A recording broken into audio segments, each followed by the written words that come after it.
Hi നമസ്കാരം. സഹകാരി PSCയുടെ പുതിയൊരു SCRT series സെഷനിലേക്ക് ഏവർക്കും സ്വാഗതം. ഇന്ന് നമ്മൾ നോക്കാൻ പോകുന്നത് സോഷ്യൽ സയൻസിലെ ക്ലാസ് 7ലെ സോഷ്യൽ സയൻസിലെ പാർട്ട് 2 വരുന്ന ഒരു ചാപ്റ്ററാണ്. ചാപ്റ്ററിന്റെ പേരാണ് ബജറ്റ് വികസനത്തിന്റെ നേർരേഖ എന്നൊരു പാഠഭാഗമാണ്. അപ്പോൾ പേര് കേൾക്കുമ്പോൾ തന്നെ നിങ്ങൾക്ക് മനസ്സിലാവും അല്ലേ എന്താണ് ഈ ഒരു ചാപ്റ്റർ കൊണ്ട് ഉദ്ദേശിക്കുന്നത്. എങ്കിലും ഞാൻ പറയാം ഈ പാഠഭാഗത്തിൽ എന്തൊക്കെയാണ് ഉൾക്കൊണ്ടിട്ടുള്ളതെന്ന്. ബജറ്റിനെ കുറിച്ച് നമ്മൾ പഠിക്കുന്നുണ്ട്. അതുപോലെ തന്നെ ഗവൺമെന്റിൽ വരുന്ന പൊതു ചെലവുകളുണ്ട്, പൊതു വരുമാനമുണ്ട്, പൊതു കടങ്ങളുണ്ട്. അതിനെപ്പറ്റി നമ്മൾ ഈ ഒരു പാഠഭാഗത്തിൽ പഠിക്കുന്നുണ്ട്. പിന്നെ ധനനയത്തെ പറ്റി പഠിക്കുന്നുണ്ട്. അപ്പോൾ ഒരു PSC പോയിന്റ് ഓഫ് വ്യൂവില് PSC ചോദിക്കാൻ ചാൻസ് ഉള്ള ഏറെക്കുറെ ചോദ്യങ്ങൾ അടങ്ങിയിട്ടുള്ള അതിലൊക്കെ ഉപരിയായിട്ട് GSTയെ കുറിച്ചും ഈ ഒരു പാഠഭാഗത്തിൽ വരുന്നുണ്ട് കേട്ടോ. അപ്പൊ നമ്മുടെ PSCയുടെ സിലബസ് എടുത്ത് നോക്കുവാണെങ്കിൽ PSC സിലബസ് അനുസരിച്ച് വരുന്ന ഏറെക്കുറെ കാര്യങ്ങൾ ഈ ഒരു പാഠഭാഗത്തിൽ ഉൾക്കൊണ്ടിട്ടുണ്ട്. അതുകൊണ്ട് തന്നെ അത്രത്തോളം ഇമ്പോർട്ടൻ്റ് ആയിട്ടുള്ള ഒരു ചാപ്റ്ററാണ് ഈ ഒരു ബജറ്റ് വികസനത്തിന്റെ നേർരേഖ എന്നുള്ളത്. നമുക്ക് എന്താ MCQ ക്വസ്റ്റ്യൻസ് ആയിട്ടും സ്റ്റേറ്റ്മെന്റ് ക്വസ്റ്റ്യൻസ് ആയിട്ടും ഒക്കെ വരാൻ കൂടുതൽ ചാൻസ് ഉള്ള ഒരു പാഠഭാഗമാണ് ഇത്. അപ്പൊ ഇനി അങ്ങോട്ട് പോകുന്നതോറും ഇപ്പൊ നമ്മൾ 7ാം ക്ലാസ് ആണ് പഠിച്ചുകൊണ്ടിരിക്കുന്നത്. ഇനി കൂടുതൽ ക്ലാസ്സിലോട്ട് 8, 9, 10 ഒക്കെ പോകുമ്പോൾ അത്രത്തോളം ഇമ്പോർട്ടൻസ് ഉണ്ട്. അതിലെയൊക്കെ ഓരോ ചാപ്റ്ററിലെയും ഓരോ പോയിന്റ്സും അത്രത്തോളം ഇമ്പോർട്ടൻ്റ് ആയിട്ടുള്ളത് തന്നെയാണ്. അപ്പൊ നമുക്ക് ഇനി ഒന്നും ഒഴിവാക്കാനായിട്ടില്ല. എല്ലാവരും നന്നായിട്ട് തന്നെ പഠിച്ചു മുന്നേറുക. അപ്പൊ നമുക്ക് എന്ത് ചെയ്യാം, ക്ലാസ്സിലോട്ട് തന്നെ കടക്കാം. നോക്കിക്കേ, ബജറ്റ് വികസനത്തിന്റെ നേർരേഖ. ആദ്യം തന്നെ ഈ ഒരു പാഠഭാഗത്തിൽ പൊതു ചെലവിനെ കുറിച്ച് പറയുന്നുണ്ട്. കുറച്ച് കാര്യങ്ങൾ കുടുംബ ചെലവുമായിട്ട് റിലേറ്റ് ചെയ്തൊക്കെ ഈ ചാപ്റ്ററിൽ ആദ്യം വരുന്നുണ്ട്. അതൊന്നും നമുക്ക് അത്രത്തോളം ഇമ്പോർട്ടൻ്റ് ആയിട്ട് നോക്കേണ്ട കാര്യമല്ല. മെയിൻ ആയിട്ടുള്ള കാര്യങ്ങൾ മാത്രം ഉൾക്കൊള്ളിച്ചുകൊണ്ടാണ് ഈ ഒരു പാഠഭാഗത്തിൽ ഞാൻ ടോപ്പിക്സ് സെലക്ട് ചെയ്തിട്ടുള്ളത്. അപ്പോൾ PSCയിൽ നമുക്കൊന്നും ഒഴിവാക്കാനായിട്ട് ഈ ഒരു പാഠഭാഗത്തിൽ ഇല്ല ഇനി പഠിക്കുന്നതിൽ. അതോടൊപ്പം തന്നെ GSTയുമായിട്ട് റിലേറ്റ് ചെയ്ത് വരുന്ന കാര്യങ്ങൾ പറയുന്നുണ്ട്. കുറച്ച് അഡീഷണൽ പോയിന്റ്സും ഞാൻ ഇതിൽ ഇൻക്ലൂഡ് ചെയ്തിട്ടുണ്ട്. അപ്പോൾ എല്ലാവരും ക്ലാസ് ശ്രദ്ധിച്ചിരിക്കുക. നോക്കിക്കേ, പൊതു ചെലവുമായിട്ട് ബന്ധപ്പെട്ട് കുറച്ച് പിക്ചേഴ്സ് ഇവിടെ തന്നിട്ടുണ്ട്. ദേശീയപാത വികസനം യാഥാർത്ഥ്യത്തിലേക്ക്, ഗെയിൽ പൈപ്പ് ലൈൻ പൂർത്തീകരിച്ചു, അതുപോലെ സാമൂഹിക സുരക്ഷാ പെൻഷൻ വിതരണം ചെയ്തു എന്നൊക്കെ പറഞ്ഞിട്ട് കുറച്ച് പിക്ചേഴ്സ് ഇവിടെ തന്നിട്ടുണ്ട് അല്ലേ. അപ്പൊ എന്താണ് പൊതു ചെലവ് എന്ന് പറഞ്ഞു കഴിഞ്ഞാൽ ഗവൺമെന്റിന്റെ ചെലവിനെ സംബന്ധിക്കുന്ന കാര്യങ്ങളെയാണ് പൊതു ചെലവ് എന്ന് പറയുന്നത്. ഓക്കെ, എന്തൊക്കെയാണ്?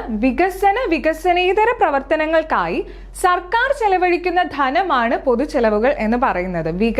വികസനേതര, അതായത് ഡെവലപ്മെന്റിന് വേണ്ടിയിട്ടും നോൺ ഡെവലപ്മെന്റിന് വേണ്ടിയിട്ടും ഗവൺമെന്റ് എന്തൊക്കെയാണോ ചെലവഴിക്കുന്നത്, പണരൂപത്തിൽ എന്തൊക്കെയാണ് വികസനത്തിനും വികസനേതര പ്രവർത്തനങ്ങൾക്കും വേണ്ടിയിട്ട് ചെലവഴിക്കുന്നത്, അങ്ങനെയുള്ള ധനത്തെയാണ് നമ്മൾ എന്തെന്ന് പറയുന്നത്? പൊതു ചെലവുകൾ എന്ന് പറയുന്നത്. ഇവിടെ ക്ലിയർ ആയിട്ട് തന്നിട്ടുണ്ട്. വികസനേതര പ്രവർത്തനങ്ങൾക്കായി സർക്കാർ ചെലവഴിക്കുന്ന ധനത്തെയാണ് പൊതു ചെലവുകൾ എന്ന് പറയുന്നത്. വികസനമാവാം, വികസനേതരമാവാം, ഡെവലപ്മെന്റിന് വേണ്ടിയിട്ടുള്ളതാവാം, അതല്ല നോൺ ഡെവലപ്മെന്റിന് വേണ്ടിയിട്ടുള്ള എക്സ്പെൻഡിച്ചേഴ്സും ആവാം. അപ്പൊ എന്താണ് പൊതു ചെലവ്? വികസനേതര പ്രവർത്തനങ്ങൾക്കായി സർക്കാർ ചെലവഴിക്കുന്ന ധനത്തെയാണ് പൊതു ചെലവുകൾ എന്ന് പറയുന്നത്. അങ്ങനെയാണെങ്കിൽ എന്താണ് ഈ വികസന ചെലവുകളും വികസനേതര ചെലവുകളും? നോക്കിക്കേ, വികസന ചെലവുകൾ അഥവാ ഡെവലപ്മെന്റൽ എക്സ്പെൻഡിച്ചർ രാജ്യത്തിന്റെ സാമ്പത്തികവും സാമൂഹികവുമായ വികസനവുമായി നേരിട്ട് ബന്ധപ്പെട്ടിരിക്കുന്ന ചെലവുകളെയാണ് വികസന ചെലവുകൾ എന്ന് പറയുന്നത്. അപ്പൊ എന്താണ്? രാജ്യത്തിന്റെ സാമ്പത്തികമായിട്ടും അതുപോലെ തന്നെ സാമൂഹികവുമായിട്ടുള്ള വികസനം, സാമ്പത്തിക വികസനത്തിനും സാമൂഹിക വികസനവുമായി ബന്ധപ്പെട്ട്, അതായത് നേരിട്ട് ബന്ധമുള്ള എക്സ്പെൻഡിച്ചേഴ്സ് അല്ലെങ്കിൽ ചെലവുകളെയാണ് നമ്മൾ വികസന ചെലവുകൾ എന്ന് പറയുന്നത്. ഇവ രാജ്യത്തിന്റെ ഉൽപാദനത്തെയും അതുപോലെ തന്നെ എന്താണ് യഥാർത്ഥ സമ്പദ് വ്യവസ്ഥയും ഉത്തേജിപ്പിച്ച് സാമ്പത്തിക വളർച്ചയ്ക്ക് വലിയ സംഭാവന നൽകുന്നതിനാൽ ഇവ ഉൽപാദന ചെലവുകൾ എന്നും അറിയപ്പെടുന്നു. എന്താ പറയുന്നത്? ഈ ഒരു വികസന ചെലവുകൾ രാജ്യത്തെ പ്രൊഡക്ഷൻ അല്ലെങ്കിൽ ഉൽപാദനം കൂട്ടുകയും അതുപോലെ തന്നെ സാമ്പത്തിക വളർച്ചയ്ക്ക്, എക്കണോമിക് ഗ്രോത്തിന് വേണ്ടിയിട്ട് സഹായിക്കുകയും ചെയ്യുന്നത് കൊണ്ട് തന്നെ ഈ ഒരു വികസന ചെലവുകളെ എന്തെന്നും നമ്മൾ വിളിക്കുന്നുണ്ട്? ഉൽപാദന ചെലവുകൾ എന്നും വിളിക്കുന്നുണ്ട്. അപ്പോൾ ഒരു സ്റ്റേറ്റ്മെന്റിന് വേണ്ട ഒരു പോയിന്റ് ഇവിടെ ഇല്ലേ? വികസന ചെലവുകളെ ഉൽപാദന ചെലവുകൾ എന്നും അറിയപ്പെടുന്നു എന്ന് ഒരു പോയിന്റ്, ഒരു സ്റ്റേറ്റ്മെന്റ് വന്നു കഴിഞ്ഞാൽ നമ്മൾ അവിടെ കൺഫ്യൂസ്ഡ് ആയി പോകും. അങ്ങനെ പറയുമോ? അങ്ങനെ പറയും. അതാണ് ഈ SCRTയിൽ കൃത്യമായിട്ട് തന്നിട്ടുള്ളത്. രാജ്യത്തിന്റെ സാമ്പത്തിക വികസനത്തിനും സാമൂഹിക വികസനത്തിനുമായിട്ട് നേരിട്ട് ബന്ധമുള്ള ചിലവുകളെയാണ് വികസന ചെലവുകൾ എന്ന് പറയുന്നത്. ഇത് നമ്മുടെ എക്കണോമിക് ഗ്രോത്തിനെയും അതുപോലെ തന്നെ പ്രൊഡക്ഷൻ ഉൽപാദനത്തെയും ഒക്കെ ഡയറക്റ്റ് ആയിട്ട് ബാധിക്കുന്നുണ്ട്, അല്ലെങ്കിൽ അതുമായിട്ട് ബന്ധപ്പെട്ടിരിക്കുന്നത് കൊണ്ട് തന്നെ ഉൽപാദന ചെലവുകൾ, ഇവയുമായി ബന്ധപ്പെട്ടത് കൊണ്ട് തന്നെ ഉൽപാദന ചെലവുകൾ എന്നും അറിയപ്പെടുന്നു. അപ്പൊ വികസന ചെലവുകൾ ക്ലിയർ ആണ്. ഡെവലപ്മെന്റൽ എക്സ്പെൻഡിച്ചർ ഒന്നും കൂടി നോക്കുക. രാജ്യത്തിന്റെ സാമൂഹികവും സാമ്പത്തികവുമായ വികസനവുമായി നേരിട്ട് ബന്ധപ്പെട്ടിരിക്കുന്ന ചിലവുകളെയാണ് വികസന ചെലവുകൾ എന്ന് പറയുന്നത്.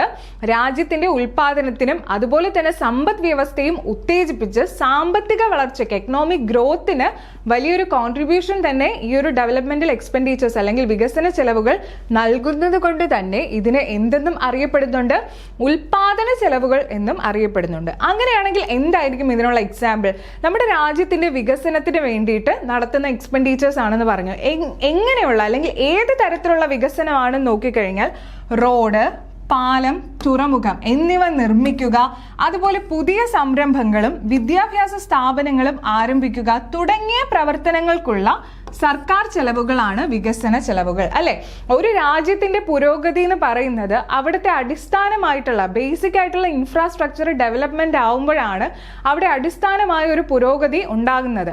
ആ അടിസ്ഥാനമായ പുരോഗതി എന്ന് പറയുന്നത് എന്തൊക്കെയാവാം? റോഡ്, പാലം, തുറമുഖം ഇവയൊക്കെ നിർമ്മിക്കുന്നത്, അതുപോലെ തന്നെ പുതിയ സംരംഭങ്ങൾ തുടങ്ങുന്നത്, വിദ്യാഭ്യാസ സ്ഥാപനങ്ങൾ വലിയ രീതിയിൽ മികച്ച രീതിയിൽ മുന്നേറുന്നത്, ഇങ്ങനെയുള്ള അടിസ്ഥാനമായിട്ടുള്ള ചിലവുകൾ, രാജ്യത്തിന്റെ പുരോഗതിക്ക് വേണ്ടിയിട്ട് നടത്തുന്ന ചിലവുകളെയാണ് വികസന ചിലവുകൾ എന്ന് പറയുന്നത്. ക്ലിയർ ആണല്ലോ? അതിന്റെ എക്സാമ്പിൾ ഏതൊക്കെയാണ്? റോഡ്, പാലം, തുറമുഖം നിർമ്മിക്കുക, പുതിയ സംരംഭങ്ങൾ, അതുപോലെ തന്നെ വിദ്യാഭ്യാസ സ്ഥാപനങ്ങൾ ആരംഭിക്കുക, ഇങ്ങനെയുള്ള പ്രവർത്തനങ്ങൾക്ക് വേണ്ടിയിട്ട് ഗവൺമെന്റ് നൽകുന്ന ചിലവുകളെയാണ് അല്ലെങ്കിൽ ഗവൺമെന്റ് വഹിക്കുന്ന ചിലവുകളെയാണ് വികസന ചെലവുകൾ എന്ന് പറയുന്നത്. അങ്ങനെയാണെങ്കിൽ വികസനേതര ചിലവുകൾ, അതായത് വികസനത്തിന് വേണ്ടിയിട്ടല്ലാതെ മറ്റ് ആവശ്യങ്ങൾക്ക് വേണ്ടിയിട്ട് ചെലവാക്കുന്ന പൈസ അല്ലെങ്കിൽ ധനത്തെയാണ് വികസനേതര ചെലവുകൾ എന്ന് പറയുന്നത്. Non developmental expenditure. Non developmental expenditure എന്താണ്? രാജ്യ താല്പര്യത്തിനും അതുപോലെ തന്നെ പൊതുസേവനങ്ങൾക്കും വേണ്ടിയിട്ട് സർക്കാർ നിരന്തരം വഹിക്കുന്ന ചെലവുകളെയാണ് വികസനേതര ചെലവുകൾ എന്ന് പറയുന്നത്. അതായത് രാജ്യത്തിന്റെ പുരോഗതി ഇവിടെ ഒരു ഭാഗമാണ്, പക്ഷേ ഇവിടെ മെയിൻ ആയിട്ടും എന്താണ്? രാജ്യത്തിന്റെ താല്പര്യത്തിന് വേണ്ടിയിട്ടും അതുപോലെ തന്നെ പൊതുസേവനങ്ങൾ, ഒരു സർവീസ് എന്നുള്ള ഒരു നിലയിൽ നമ്മുടെ സർക്കാർ നടത്തുന്ന ചെലവുകളെയാണ് വികസനേതര ചെലവുകൾ എന്ന് പറയുന്നത്. രാജ്യ താല്പര്യത്തിനും പൊതുസേവനങ്ങൾക്കുമായി സർക്കാർ നിരന്തരം വഹിക്കുന്ന ചെലവുകളാണ് വികസനേതര ചെലവുകൾ എന്ന് പറയുന്നത്. ഉദാഹരണം കണ്ടു കഴിഞ്ഞാൽ നിങ്ങൾക്ക് മനസ്സിലാവും. പ്രതിരോധം, ഓക്കെ, നമ്മുടെ ഡിഫൻസ്, അതുപോലെ തന്നെ പലിശ, പെൻഷൻ, മഹാമാരി, പ്രകൃതി ദുരന്തം തുടങ്ങിയവയ്ക്കുള്ള ചെലവുകൾ. അതായത് ഇപ്പൊ പലിശ കൊടുത്തത് കൊണ്ടോ അല്ലെങ്കിൽ പെൻഷൻ കൊടുത്തത് കൊണ്ടോ ഒന്നും എന്താണ് രാജ്യത്തിനൊരു പുരോഗതി അല്ലെങ്കിൽ വികസനം എന്ന് പറയാനായിട്ട് നമുക്ക് കഴിയില്ല.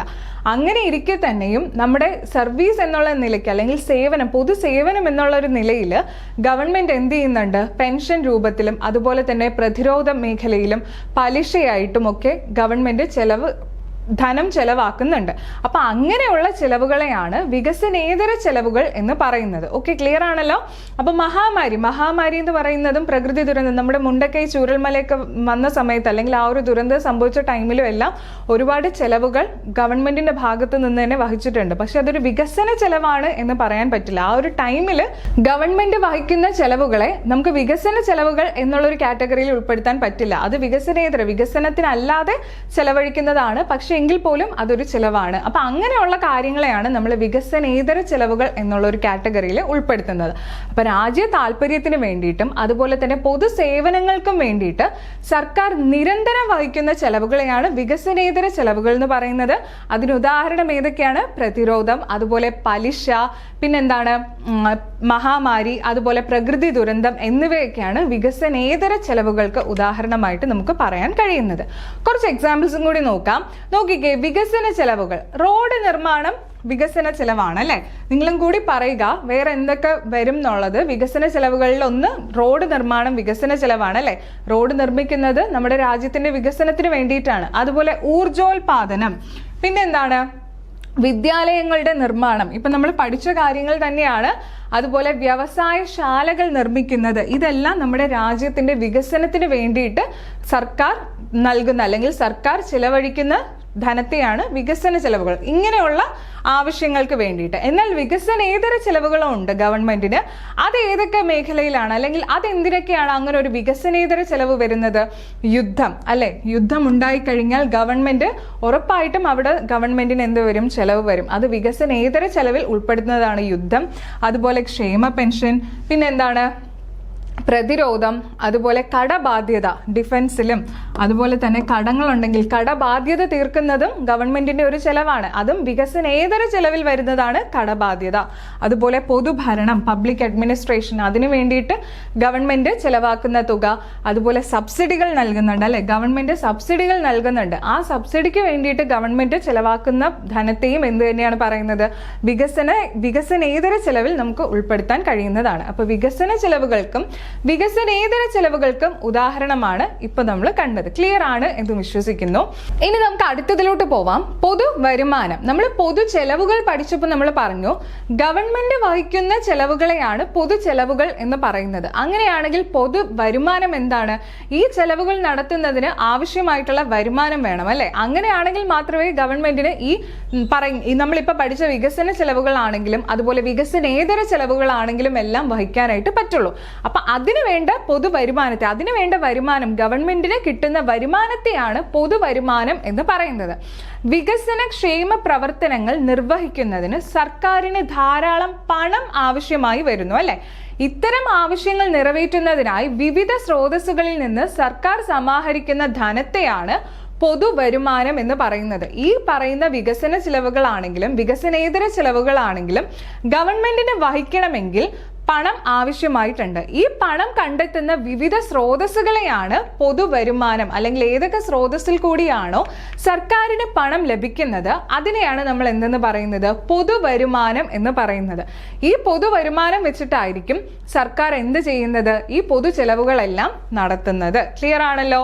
അപ്പൊ നോക്കിക്കേ, പൊതുവരുമാനത്തെ നമുക്ക് രണ്ടായിട്ട് ക്ലാസിഫൈ ചെയ്യാം. എങ്ങനെയാണ്? നികുതി വരുമാനം എന്നും അതുപോലെ നികുതിയേതര വരുമാനം എന്നും. നമുക്കറിയാം സർക്കാരിന് ഏറ്റവും പ്രധാനപ്പെട്ട സർക്കാരിന്റെ വരുമാനം എന്ന് പറയുന്നത് നികുതിയാണ്, അല്ലെങ്കിൽ ടാക്സ് ആണ്, അല്ലെ? നമ്മൾ ഓരോ വ്യക്തികളും ഗവൺമെന്റിലേക്ക് നൽകുന്ന നികുതിയാണ് ഗവൺമെന്റിന്റെ ഏറ്റവും മെയിൻ ആയിട്ടുള്ള വരുമാനം എന്ന് പറയുന്നത്. അങ്ങനെയാകുമ്പോൾ പൊതുവരുമാനത്തിന്റെ മെയിൻ സോഴ്സ് എന്ന് പറയുന്നത് ടാക്സ് ആണ്. അതിനെ തന്നെ നമുക്ക് വീണ്ടും രണ്ടായിട്ട് ക്ലാസിഫൈ ചെയ്യാം. എങ്ങനെയൊക്കെയാണ്? നികുതി വരുമാനം എന്നും നികുതിയേതര വരുമാനം എന്നും. അതായത് ടാക്സിൽ നിന്ന് കിട്ടുന്ന വരുമാനവുമുണ്ട്, നോൺ ടാക്സിൽ നിന്ന് കിട്ടുന്ന വരുമാനവും. ടാക്സ് റവന്യൂ ഉണ്ട്, നോൺ ടാക്സ് റവന്യൂ ഉണ്ട്. ഓക്കെ, ക്ലിയർ ആണല്ലോ? നികുതിയിൽ നിന്ന് കിട്ടുന്ന വരുമാനവും ഉണ്ട്, നികുതിയേതര വരുമാനം, നികുതിയിൽ നിന്ന് അല്ലാതെ കിട്ടുന്ന വരുമാനവും പൊതുവരുമാനത്തിൽ കണക്കാക്കാൻ കഴിയുന്നതാണ്. അങ്ങനെയാണെങ്കിൽ വീണ്ടും നികുതി വരുമാനത്തെ രണ്ടായിട്ട് ക്ലാസിഫൈ ചെയ്തിട്ടുണ്ട്. നികുതിയിലൂടെ ലഭിക്കുന്ന വരുമാനത്തെ എങ്ങനെയൊക്കെ ക്ലാസിഫൈ ചെയ്തിട്ടുണ്ട്? പ്രത്യക്ഷ നികുതി എന്നും പരോക്ഷ നികുതി എന്നും രണ്ടായിട്ട് ക്ലാസിഫൈ ചെയ്തിട്ടുണ്ട്. എന്തൊക്കെയാണ് പറഞ്ഞേ? പ്രത്യക്ഷ നികുതി എന്നും പരോക്ഷ നികുതി എന്നും. അതായത് ഡയറക്റ്റ് ടാക്സ് എന്നും ഇൻഡയറക്റ്റ് ടാക്സ് എന്നും. ഇങ്ങനെ നിങ്ങൾക്ക് കേൾക്കുമ്പോൾ ഫെമിലിയർ ആണ്, അല്ലെ? ഡയറക്റ്റ് ടാക്സ്, ഇൻഡയറക്റ്റ് ടാക്സ് എന്ന്. എന്നാൽ പ്രത്യക്ഷ നികുതി എന്താ, പരോക്ഷ നികുതി എന്താ എന്ന് കേൾക്കുന്നവർക്ക് കുറച്ച് കൺഫ്യൂസിങ് ആവും. ഇപ്പൊ പ്രത്യക്ഷം എന്ന് പറയുമ്പോൾ ഡയറക്റ്റ് ആയിട്ടുള്ള ടാക്സിനെയാണ് പ്രത്യക്ഷ നികുതി എന്ന് പറയുന്നത്. എന്നാൽ പരോക്ഷ നികുതി എന്ന് പറഞ്ഞാൽ എന്താണ്? ഇൻഡയറക്റ്റ് ടാക്സ് ആണ്. ഓക്കെ, ക്ലിയർ ആണല്ലോ? നമ്മൾ ഇത്രയും പഠിച്ചുള്ളൂ. പൊതുവരുമാനത്തെ രണ്ടായിട്ട് ക്ലാസിഫൈ ചെയ്യുന്നു, നികുതി വരുമാനം എന്നും നികുതിയേതര വരുമാനം എന്നും. നികുതി വരുമാനം എന്ന് പറഞ്ഞു കഴിഞ്ഞാൽ എന്താണ്? നമ്മുടെ ടാക്സിൽ കൂടി ഗവൺമെന്റിന് അല്ലെങ്കിൽ സർക്കാരിന് ലഭിക്കുന്ന വരുമാനത്തെയാണ് നികുതി വരുമാനം എന്ന് പറയുന്നത്. ആ നികുതി വരുമാനത്തെ തന്നെ നമ്മൾ പിന്നെയും ക്ലാസിഫൈ ചെയ്തു. എങ്ങനെയാണ്? പ്രത്യക്ഷ നികുതി അഥവാ ഡയറക്റ്റ് ടാക്സ് എന്നും പരോക്ഷ നികുതി അഥവാ ഇൻഡയറക്റ്റ് ടാക്സ് എന്നും. ഇനി എന്താണ് പ്രത്യക്ഷ നികുതി എന്നൊന്ന് നമുക്ക് നോക്കാം. നികുതി ആരിലാണോ ചുമത്തിയിരിക്കുന്നത് ആ വ്യക്തി തന്നെ ഒടുക്കുന്ന നികുതിയാണ് പ്രത്യക്ഷ നികുതി. അതായത് ഇതിവിടെ സ്റ്റേറ്റ്മെന്റ് ആയിട്ട് വരാനായിട്ട് നല്ല ചാൻസ് ഉള്ള ഒരു പോയിന്റ് തന്നെയാണ് ഈ തന്നിരിക്കുന്നത്. ക്ലിയർ ആയിട്ട് മനസ്സിലാക്കുക.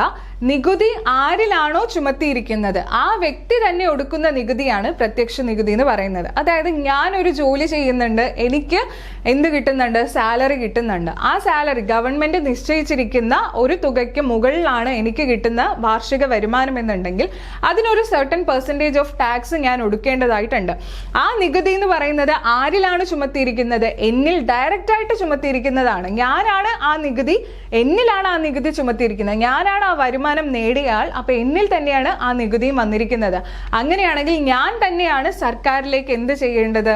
ടാക്സ് അടയ്ക്കേണ്ടത് അല്ലെങ്കിൽ നികുതി ഒടുക്കേണ്ടത്. അപ്പൊ ആരിലാണോ ഈ ഒരു നികുതി നിക്ഷിപ്തമായിരിക്കുന്നത് അല്ലെങ്കിൽ ചുമത്തിയിരിക്കുന്നത് ആ വ്യക്തി തന്നെ ഒടുക്കുന്ന നികുതിയാണ് എന്ത് നികുതി എന്ന് പറയുന്നത്?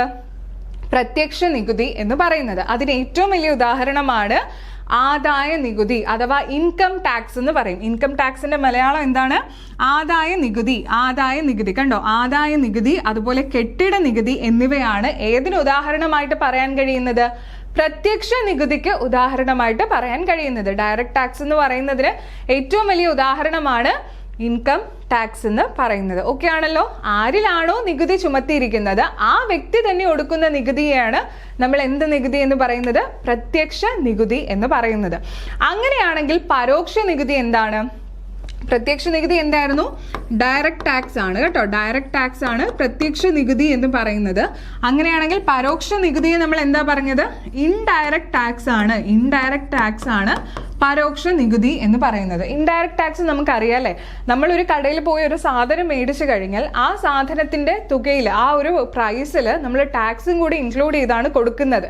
അപ്പോൾ അങ്ങനെ പക്ഷെ നമ്മൾ ഡയറക്റ്റ് ആയിട്ടാണോ ഗവൺമെന്റിലേക്ക് ആ ഒരു നികുതി അടയ്ക്കുന്നത്? അല്ല, ആ സാധനം വാങ്ങുന്നതിൽ കൂടി ഞാൻ അതിൽ നികുതി അടയ്ക്കാൻ വേണ്ടിയിട്ട് ബാധ്യസ്ഥയായി വരുന്ന ഒരു ആൾ കൂടിയാണ്. എന്നാൽ ഡയറക്റ്റ് ആയിട്ടല്ല ഞാൻ ഗവൺമെന്റിലേക്ക് ആ ഒരു പ്രോഡക്റ്റ് വാങ്ങുന്നതിനുള്ള നികുതി കൊടുക്കുന്നത്. അപ്പൊ അങ്ങനെയുള്ള ഒരു നികുതി പരോക്ഷ നികുതി എന്ന് പറയുന്നത്. ഒരാളുടെ മേൽ ചുമത്തപ്പെടുന്ന നികുതി ഭാഗികമായോ പൂർണ്ണമായോ മറ്റൊരാൾ നൽകേണ്ടി വരുന്നു. ഒരാളുടെ മേലാണ് ആ നികുതി ചുമത്തപ്പെട്ടിട്ടുള്ളത്, പക്ഷെ അത് ഭാഗികമായിട്ട് അല്ലെങ്കിൽ പൂർണ്ണമായിട്ടും മറ്റൊരാൾ നൽകേണ്ടി വരുന്നതാണ് ഏതെന്ന് പറയുന്നത്? പരോക്ഷ നികുതി എന്ന് പറയുന്നത് അല്ലെ? ഞാൻ വാങ്ങുന്ന സാധനത്തിന് നികുതിയുണ്ട്, ആ നികുതിയും കൂടി ചേർത്തിട്ട് തന്നെയാണ് ഞാൻ എന്ത് ചെയ്യുന്നത്? ആ ഒരു പ്രോഡക്റ്റ് പർച്ചേസ് ചെയ്യുന്നത്. പക്ഷേ ഡയറക്റ്റ് ആയിട്ട് ഞാൻ എന്ത് ചെയ്യുന്നില്ല? ആ ഒരു ടാക്സ് ഗവൺമെന്റിലോട്ട് അടയ്ക്കുന്നില്ല. അത് മറ്റൊരാളായിരിക്കും ആ ഒരു തുക എന്ത് ചെയ്യുന്നത്? നികുതിയായിട്ട് ഗവൺമെന്റിലേക്ക് അടയ്ക്കുന്നത്. അപ്പൊ അങ്ങനെയുള്ള ഇൻഡയറക്റ്റ് ആയിട്ട് വരുന്ന അങ്ങനെയുള്ള നികുതിയാണ് പരോക്ഷ നികുതി എന്ന് പറയുന്നത്. അതിന് ഉദാഹരണമായിട്ട് നമുക്ക് എന്തൊക്കെ പറയാം? എന്തൊക്കെയാണ്? വിൽപ്പന നികുതി, സെയിൽസ് ടാക്സ്, അതുപോലെ വിനോദ നികുതി എന്നിവ ഏതിന് ഉദാഹരണങ്ങളാണ്? പരോക്ഷ നികുതിക്ക് ഉദാഹരണങ്ങളാണ്. അപ്പൊ പ്രത്യക്ഷ നികുതിക്ക് ഉദാഹരണങ്ങൾ എന്തൊക്കെയാണ്? ആദായ നികുതി, കെട്ടിട നികുതി എല്ലാം പ്രത്യക്ഷ നികുതിക്ക് ഉദാഹരണമാണ്. അതുപോലെ പരോക്ഷ നികുതി അഥവാ ഇൻഡയറക്റ്റ് ടാക്സിന് ഉദാഹരണമാണ് വിൽപ്പന നികുതി, വിനോദ നികുതി എന്നിവകളൊക്കെ. അതുപോലെ തന്നെ ഇപ്പൊ വന്നിട്ടുള്ള ഗുഡ്സ് ആൻഡ് സർവീസ് ടാക്സ് അല്ലെ, GST എന്താണ്? ഒരു ഇൻഡയറക്റ്റ് ടാക്സ് ആണ്. അപ്പൊ നോക്കിക്കേ, ഒരാളുടെ മേൽ ചുമത്തപ്പെടുന്ന നികുതി ഭാഗികമായോ പൂർണ്ണമായോ മറ്റൊരാൾ നൽകേണ്ടി വരുന്നു. അതിനെയാണ് എന്തെന്ന് പറയുന്നത്? പരോക്ഷ നികുതി അഥവാ ഇൻഡയറക്റ്റ് ടാക്സ് എന്ന് പറയുന്നത്. അപ്പൊ ഇത് നികുതി വരുമാനത്തിന്റെ ക്ലാസിഫിക്കേഷൻ ആയിരുന്നു. ഇനി നികുതി ഏതര വരുമാനം ഉണ്ടെന്ന് പറഞ്ഞു അല്ലെ? അതായത് ടാക്സിൽ കൂടി അല്ലാതെ ഗവൺമെന്റിന് ലഭിക്കുന്ന വരുമാനങ്ങൾ എന്തൊക്കെയാണ്? നികുതിയിലൂടെ അല്ലാതെ മറ്റ് സ്രോതസ്സുകളിൽ നിന്ന് ലഭിക്കുന്ന വരുമാനമാണ് നികുതി ഏതര വരുമാനം എന്ന് പറയുന്നത്. അതിന് ഉദാഹരണം ഏതൊക്കെയാണ്? ഫീസ്. ഗവൺമെന്റിന് നമ്മൾ ചില കാര്യങ്ങൾക്കൊക്കെ ഫീസ് കൊടുക്കാറുണ്ട്. അതുപോലെ പിഴ, പെനാൽറ്റി, ഗ്രാന്റ്, ലാഭം, പലിശ എന്നിവയൊക്കെ നികുതി ഏതര വരുമാന ഇനത്തിൽ ഉദാഹരണങ്ങളായിട്ട് പറയാൻ കഴിയുന്നവയാണ്. ഫീസ്, ഗവൺമെന്റിലേക്ക് കൊടുക്കുന്ന ഫീസ്, അതുപോലെ പിഴ, പെനാൽറ്റി ആയിട്ട് ഗവൺമെന്റ് പല കാര്യങ്ങളിലും നമ്മളിൽ നിന്ന് ചുമത്താറുണ്ട് അല്ലെ? അതുപോലെ ഗ്രാന്റ്, പിന്നെ ലാഭം, പിന്നെ പലിശ എന്നിവയെല്ലാം നികുതി ഏതര വരുമാനത്തിൽ ഗവൺമെന്റിന് ലഭിക്കുന്ന വരുമാനമാണ്. അപ്പൊ നികുതി ഏതര വരുമാനം ഏതൊക്കെയാണ്? ഫീസ്, പിഴ, ഗ്രാന്റ്, പലിശ, ലാഭം എന്നിവയൊക്കെ നികുതി ഏതര വരുമാനമാണ്. നികുതിയിൽ നിന്നല്ലാതെ ഗവൺമെന്റിന് ലഭിക്കുന്ന വരുമാനങ്ങളെയാണ് നികുതി ഏതര വരുമാനം എന്ന് പറയുന്നത്. ഫീസ്, പിഴ, ഗ്രാന്റ്, പലിശ, ലാഭം എന്നിവയൊക്കെയാണ് നികുതിയേതര വരുമാനങ്ങൾക്ക് ഉദാഹരണമായിട്ട് വരുന്നതെന്ന് ഓർക്കുക. അപ്പോൾ പൊതുവരുമാനത്തിന്റെ ക്ലാസിഫിക്കേഷൻ ഇവിടെ മനസ്സിലായിട്ടുണ്ട്. നികുതി വരുമാനം എന്നും നികുതിയേതര വരുമാനം. നികുതി വരുമാനത്തിന്റെ പിന്നെ നമ്മൾ ക്ലാസിഫൈ ചെയ്തു എങ്ങനെയാണ്? പ്രത്യക്ഷ നികുതി എന്നും അതുപോലെ പരോക്ഷ നികുതി എന്നും. ക്ലിയർ ആണല്ലോ? അടുത്ത നോക്കിക്കേ, എന്താണ് നികുതി? നമ്മളിപ്പോൾ പറഞ്ഞു ക്ഷേമ പ്രവർത്തനങ്ങൾക്കും വികസന പ്രവർത്തനങ്ങൾ എന്നിങ്ങനെ പൊതു താല്പര്യത്തിന് വേണ്ടിയുള്ള ചെലവുകൾ വഹിക്കാനായി ജനങ്ങൾ സർക്കാരിലേക്ക് നിർബന്ധമായും നൽകേണ്ട പണത്തെയാണ് നികുതി എന്ന് പറയുന്നത്, അല്ലെ? ഈ നികുതി നമ്മൾ അടയ്ക്കുന്ന നികുതി കൊണ്ട് അല്ലെങ്കിൽ ടാക്സ് കൊണ്ടാണ് ഗവൺമെന്റ് എന്ത് ചെയ്യുന്നത്? ഈ പറയുന്ന ചെലവുകളെല്ലാം വഹിക്കുന്നത് എന്ന് നമ്മൾ പഠിച്ചു. അപ്പൊ അതിനു വേണ്ടിയിട്ട് ഓരോ വ്യക്തിയും നൽകേണ്ടതായിട്ടുള്ള അല്ലെങ്കിൽ ജനങ്ങൾ ഗവൺമെന്റിലേക്ക് നൽകേണ്ടതായിട്ടുള്ള നിർബന്ധമായും നൽകേണ്ടതായിട്ടുള്ള തുകയാണ് നികുതി എന്ന് പറയുന്നത്. അത് എന്തിനു വേണ്ടിയിട്ടാണെന്നാ പറയുന്നത്? ക്ഷേമ പ്രവർത്തനങ്ങൾക്കും വികസന പ്രവർത്തനങ്ങൾക്കും വികസന പ്രവർത്തനങ്ങൾക്കും വേണ്ടിയിട്ടുള്ള ചെലവുകൾ വഹിക്കുന്നതിന് വേണ്ടിയിട്ട് ജനങ്ങൾ സർക്കാരിന് നൽകേണ്ട പണത്തെയാണ് നികുതി എന്ന് പറയുന്നത്. നികുതി നൽകുന്ന വ്യക്തി എന്തെന്നാ വിളിക്കുന്നേ? നികുതിദായകൻ എന്നാണ് നികുതി നൽകുന്ന വ്യക്തിയെ വിളിക്കുന്നത്. നികുതി നൽകുന്ന വ്യക്തിയെ വിളിക്കുന്നത് എന്താണ്? നികുതിദായകൻ. അപ്പൊ നമ്മൾ പറഞ്ഞു പ്രത്യക്ഷ നികുതിയും പരോക്ഷ നികുതിയുമാണ് നികുതിയുടെ രണ്ട് ക്ലാസിഫിക്കേഷൻ, അല്ലെ? നികുതിയെ വീണ്ടും രണ്ടായിട്ട് ക്ലാസിഫൈ ചെയ്തിരിക്കുന്നത് ഡയറക്ട് ടാക്സ് എന്നും ഇൻഡയറക്ട് ടാക്സ് എന്നും, പ്രത്യക്ഷ നികുതി എന്നും പരോക്ഷ നികുതി എന്നും. അപ്പൊ പ്രത്യക്ഷ നികുതിക്ക് എന്തൊക്കെയായിരുന്നു ഉദാഹരണം? നമ്മൾ ഓൾറെഡി പഠിച്ചു. ആദായ നികുതി ഏതിന്റെ ഉദാഹരണമാണ്? പ്രത്യക്ഷ നികുതിക്ക് ഉദാഹരണമാണ് ആദായ നികുതി, അല്ലെ? എന്താണ്? ആദായ നികുതി. അതുപോലെ മറ്റൊരു ഉദാഹരണമായിട്ട് പഠിച്ചതാണ് നമ്മൾ കെട്ടിട നികുതി, അല്ലെ? എന്താണ്? കെട്ടിട നികുതി. മറ്റുദാഹരണങ്ങൾ എന്തൊക്കെയാണ്? സ്വത്ത് നികുതി ഏതിനുദാഹരണമാണ്? പ്രത്യക്ഷ നികുതി അഥവാ ഡയറക്ട് ടാക്സിന് ഉദാഹരണമാണ്. അതുപോലെ വസ്തു നികുതി, നമ്മൾ ലാൻഡിനൊക്കെ കൊടുക്കുന്ന ടാക്സ് ഇല്ലേ, അതുപോലെ കോർപ്പറേറ്റ് ടാക്സ്, കോർപ്പറേറ്റ് നികുതി, ആദായ നികുതി, കെട്ടിട നികുതി എന്നിവയൊക്കെ പ്രത്യക്ഷ നികുതിക്ക് ഉദാഹരണമാണ്. ക്ലിയർ ആയിട്ട് പഠിച്ചു വെക്കുക. വസ്തു നികുതി, സ്വത്ത് നികുതി, കോർപ്പറേറ്റ് നികുതി, ആദായ നികുതി, കെട്ടിട നികുതി എന്നിവയൊക്കെ പ്രത്യക്ഷ നികുതിക്ക് ഉദാഹരണമാണ്. എന്നാൽ പരോക്ഷ നികുതി അഥവാ ഇൻഡയറക്ട് ടാക്സിന് ഉദാഹരണം ഏതൊക്കെയാണ്? എക്സൈസ് ഡ്യൂട്ടി, എക്സൈസ് നികുതി, അതുപോലെ സർവീസ് ടാക്സ്, സർവീസ് നികുതി, GST, കസ്റ്റംസ് നികുതി, വിനോദ നികുതി എന്നിവയൊക്കെ ഏതിന് ഉദാഹരണമായിട്ട് പറയാം? പരോക്ഷ നികുതി അഥവാ ഇൻഡയറക്ട് ടാക്സിന് ഉദാഹരണമായിട്ട് പറയാൻ കഴിയുന്നവയാണ്.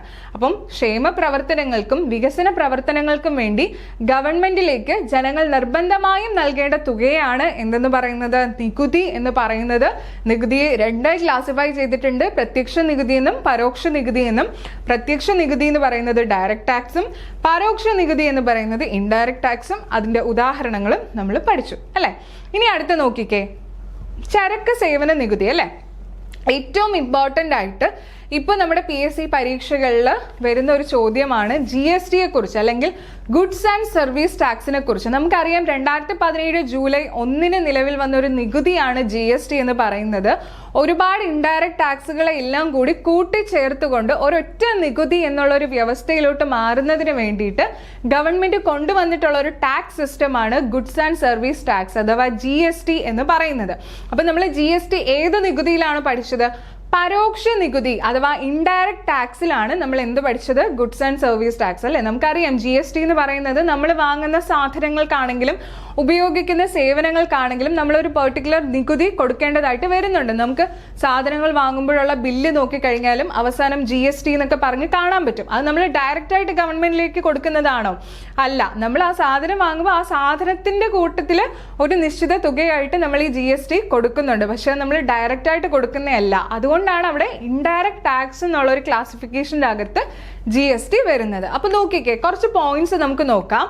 പരോക്ഷ നികുതി സമ്പ്രദായം ലളിതമാക്കാനും ഒരു രാജ്യത്ത് ഒറ്റ നികുതി തത്വം നടപ്പിലാക്കുന്നതിനും ലക്ഷ്യമിട്ട് ഇന്ത്യയിൽ നിലവിലുള്ള പരോക്ഷ നികുതികളുടെ നല്ലൊരു വിഭാഗം ഉൾപ്പെടുത്തിയാണ് ചരക്ക് സേവന നികുതി നടപ്പിലാക്കിയത്, അല്ലെ? നമുക്കറിയാം പരോക്ഷ നികുതി സമ്പ്രദായം ലളിതമാക്കാൻ, അതായത് ഇൻഡയറക്ട് ടാക്സ് എന്ന് പറഞ്ഞിട്ട് ഒരുപാട് ടാക്സസ് ഉണ്ടായിരുന്നു. അങ്ങനെയുള്ള ഒത്തിരി ടാക്സസിനെ എല്ലാം കൂടി വെട്ടി ഇതെല്ലാം കൂടി ഒറ്റ ഒരു ടാക്സിനകത്തോട്ട് ഉൾപ്പെടുത്തി. അതാണ് GST എന്ന് പറയുന്നത്. അപ്പൊ ആ ഒരു സമ്പ്രദായം, ഇൻഡയറക്ട് ടാക്സ് എന്ന് പറയുന്ന ആ ഒരു സിസ്റ്റത്തെ ലളിതമാക്കി, സിമ്പിളാക്കി ഒരു രാജ്യത്ത് ഒറ്റ നികുതി എന്നുള്ള ഒരു വ്യവസ്ഥ കൊണ്ടുവരുന്നതിനും ലക്ഷ്യമിട്ട് ഇന്ത്യയിൽ നിലവിലുണ്ടായിരുന്ന എല്ലാ എന്ന് വെച്ച് കഴിഞ്ഞാൽ നല്ലൊരു വിഭാഗം പരോക്ഷ നികുതികളെയും കൂടി ചേർത്ത് കൊണ്ടുവന്ന ഒരു നികുതിയാണ് ചരക്ക് സേവന നികുതി അഥവാ ഗുഡ്സ് ആൻഡ് സർവീസ് ടാക്സ് എന്ന് പറയുന്നത്. ക്ലിയർ ആണല്ലോ? അപ്പൊ നോക്കിക്കേ, നമ്മുടെ ഈ ഒരു പാഠഭാഗത്തിൽ ചരക്ക് സേവന നികുതിയെ കുറിച്ച് ഒരു പോർഷൻ തന്നിട്ടുണ്ട്. നോക്കുക, ചരക്ക് സേവന നികുതി അഥവാ ഗുഡ്സ് ആൻഡ് സർവീസ് ടാക്സ്.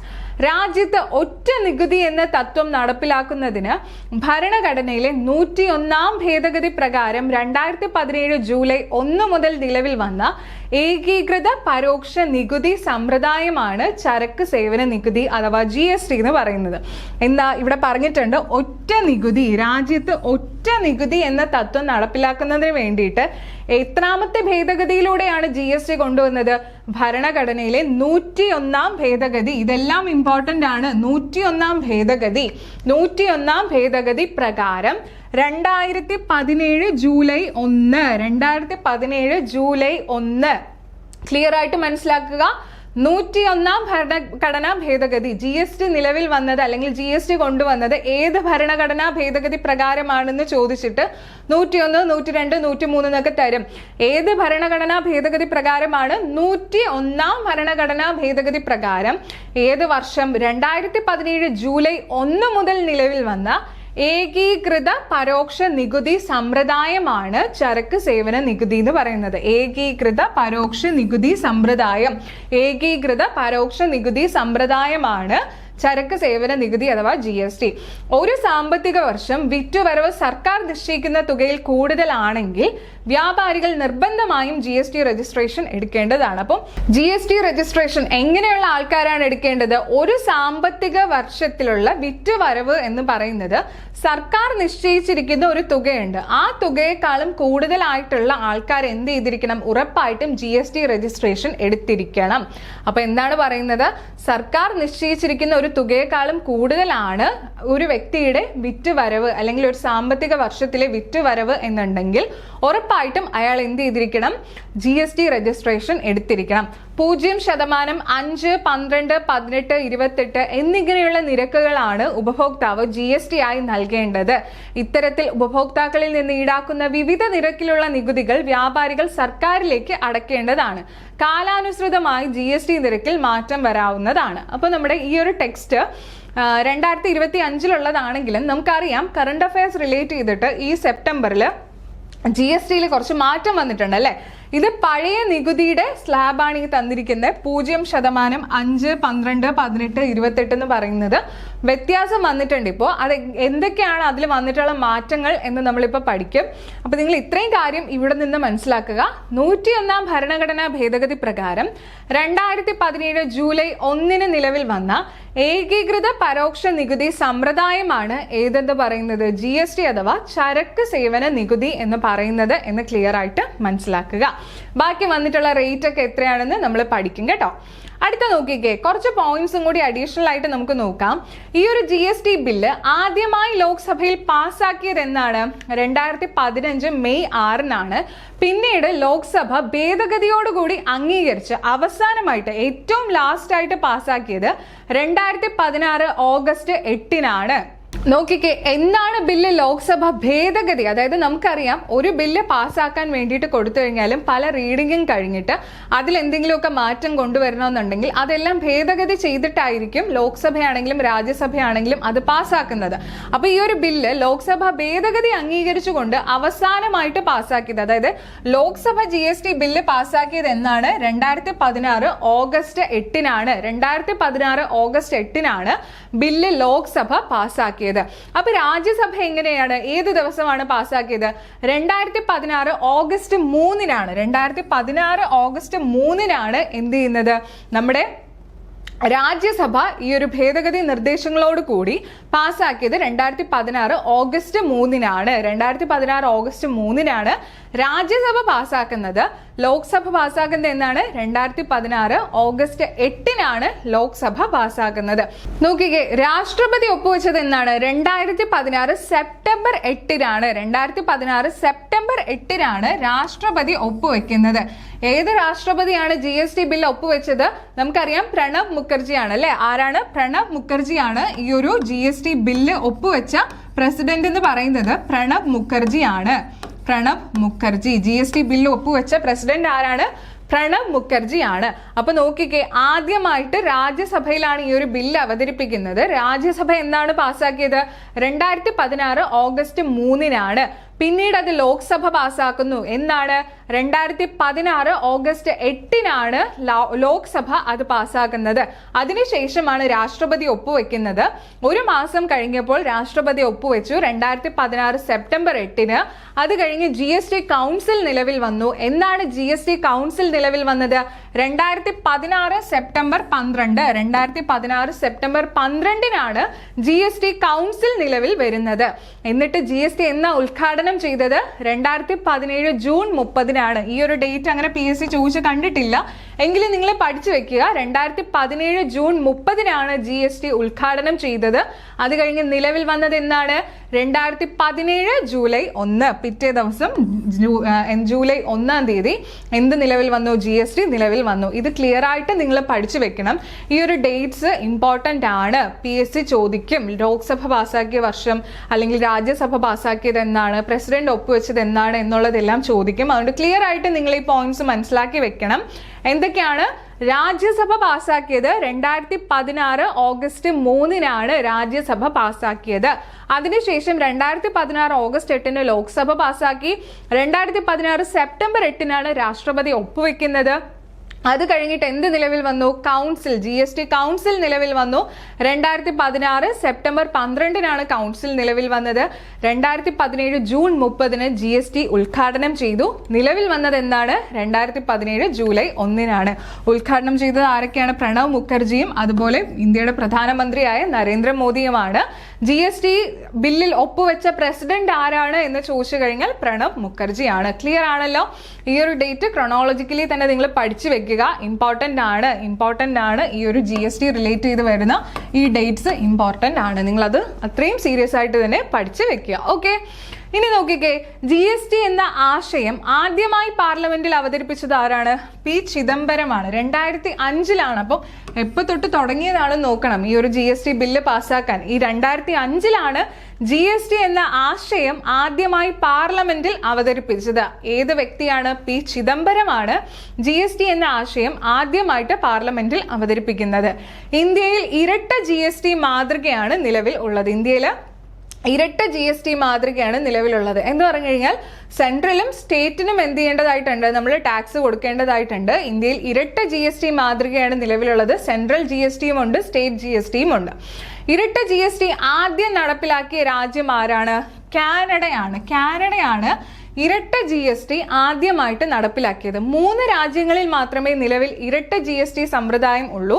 അത് ഏതൊക്കെയാണ്? കാനഡ, പിന്നെ ഇന്ത്യ, പിന്നെ ബ്രസീൽ. ഈ 3 രാജ്യങ്ങളിലാണ് ഇരട്ട GST സമ്പ്രദായം ഉള്ളത്. ഇരട്ട GST ആദ്യമായിട്ട് നടപ്പിലാക്കിയ രാജ്യം ഏതാണ്? കാനഡയാണ് ഇരട്ട GST ആദ്യമായി നടപ്പിലാക്കിയ രാജ്യം. രണ്ടാമത് നടപ്പിലാക്കിയ രാജ്യം ഏതാണ്? നമ്മുടെ ഇന്ത്യയാണ്. ഇരട്ട GST രണ്ടാമത് നടപ്പിലാക്കിയ രാജ്യം ഇന്ത്യയാണ്. ആകെ 3 രാജ്യങ്ങളിലാണ് ഇരട്ട GST നടപ്പിലാക്കിയത്. അപ്പോൾ മറ്റു രാജ്യം ഏതാണ്? ബ്രസീലാണ്. ഓക്കെ, നമ്മൾ ഓൾറെഡി പറഞ്ഞതാണ്. കാനഡ, ഇന്ത്യ, ബ്രസീൽ, ഈ 3 രാജ്യങ്ങളിലാണ് നിലവിൽ ഇരട്ട GST സംവിധാനം ഉള്ളത്. അപ്പൊ ആദ്യമായിട്ട് ഈ ഒരു ഇരട്ട GST സംവിധാനം നടപ്പിലാക്കിയ രാജ്യം കാനഡയാണ്. രണ്ടാമത് ആരാണ്? ഇന്ത്യയാണ്. 3 രാജ്യങ്ങളിൽ നടപ്പിലാക്കിയിട്ടുണ്ടെന്ന് പറഞ്ഞു. മൂന്നാമത്തെ ആളാരാണ്? ബ്രസീലാണ് എന്നത് ഓർക്കുക. GSTയുടെ ബ്രാൻഡ് അംബാസിഡർ ആരാണ്?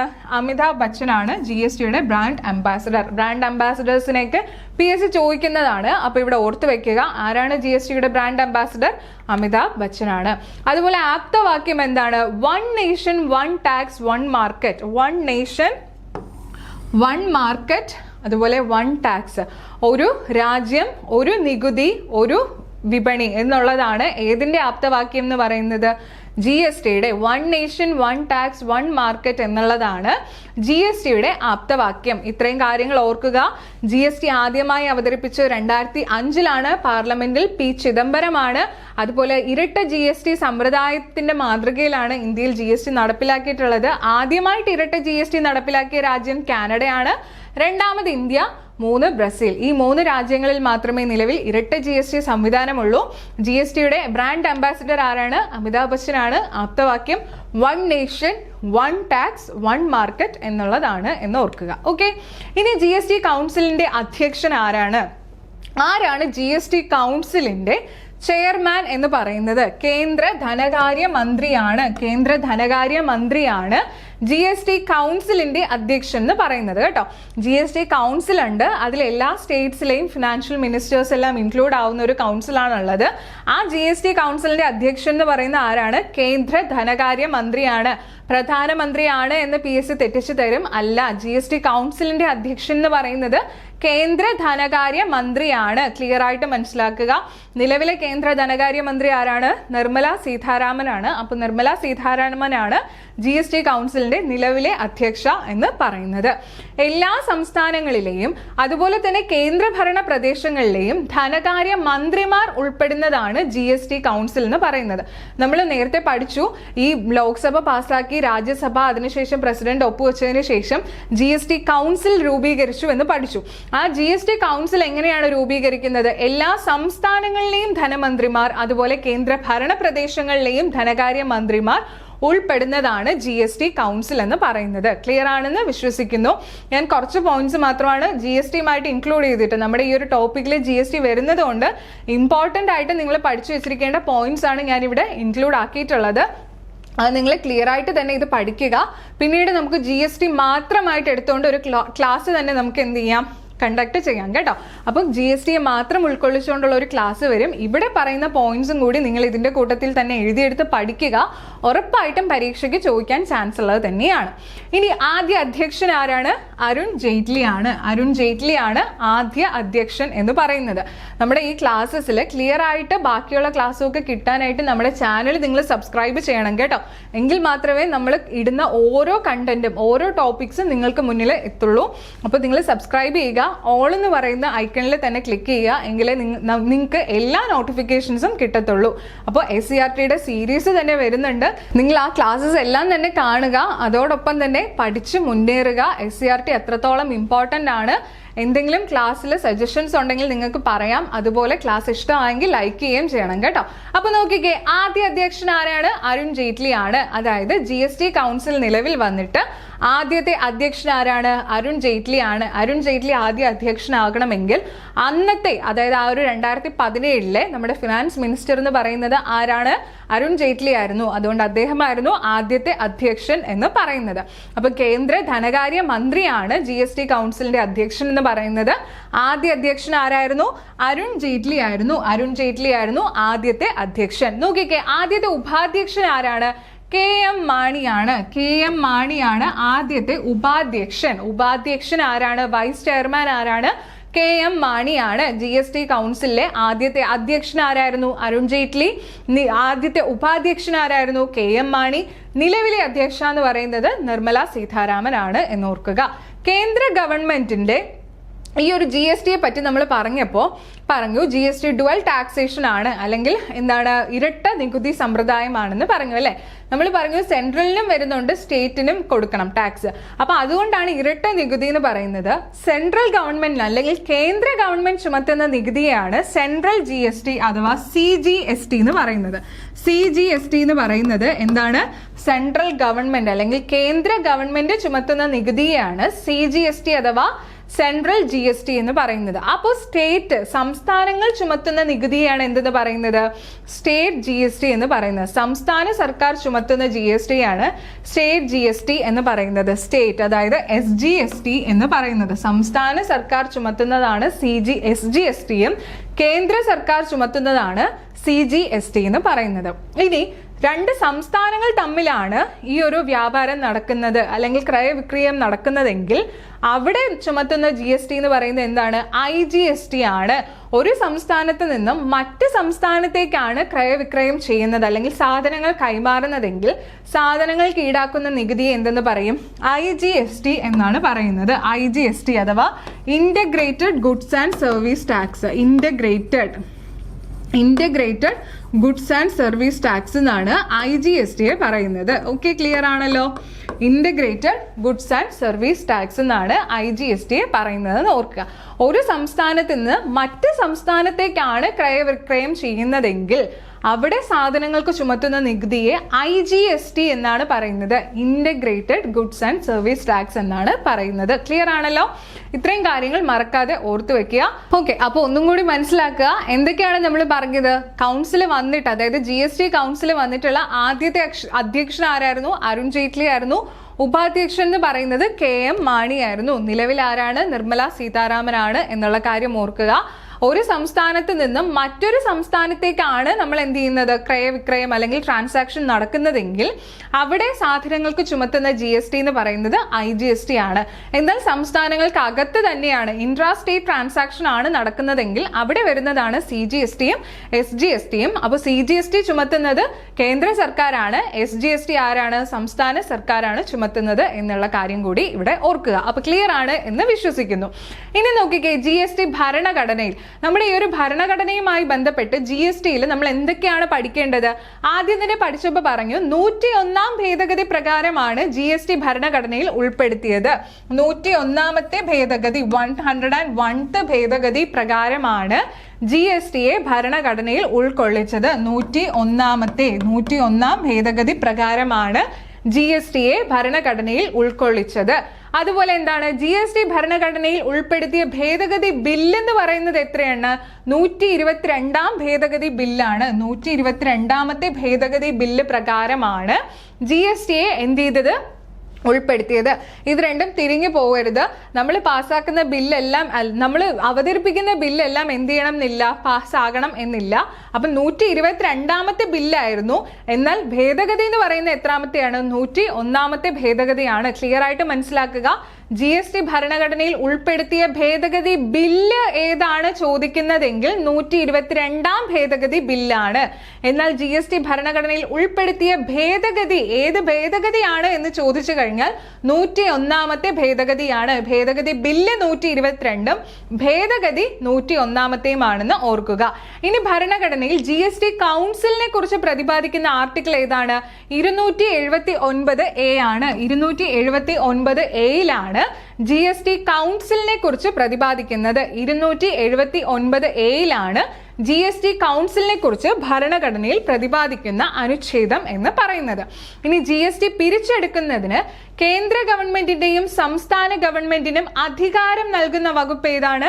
246A ആണ്. ഈ ഒരു GST പിരിച്ചെടുക്കുന്നതിന് കേന്ദ്ര ഗവൺമെന്റിനും സംസ്ഥാന ഗവൺമെന്റിനും അനുമതി നൽകുന്നുണ്ട് ഭരണഘടന.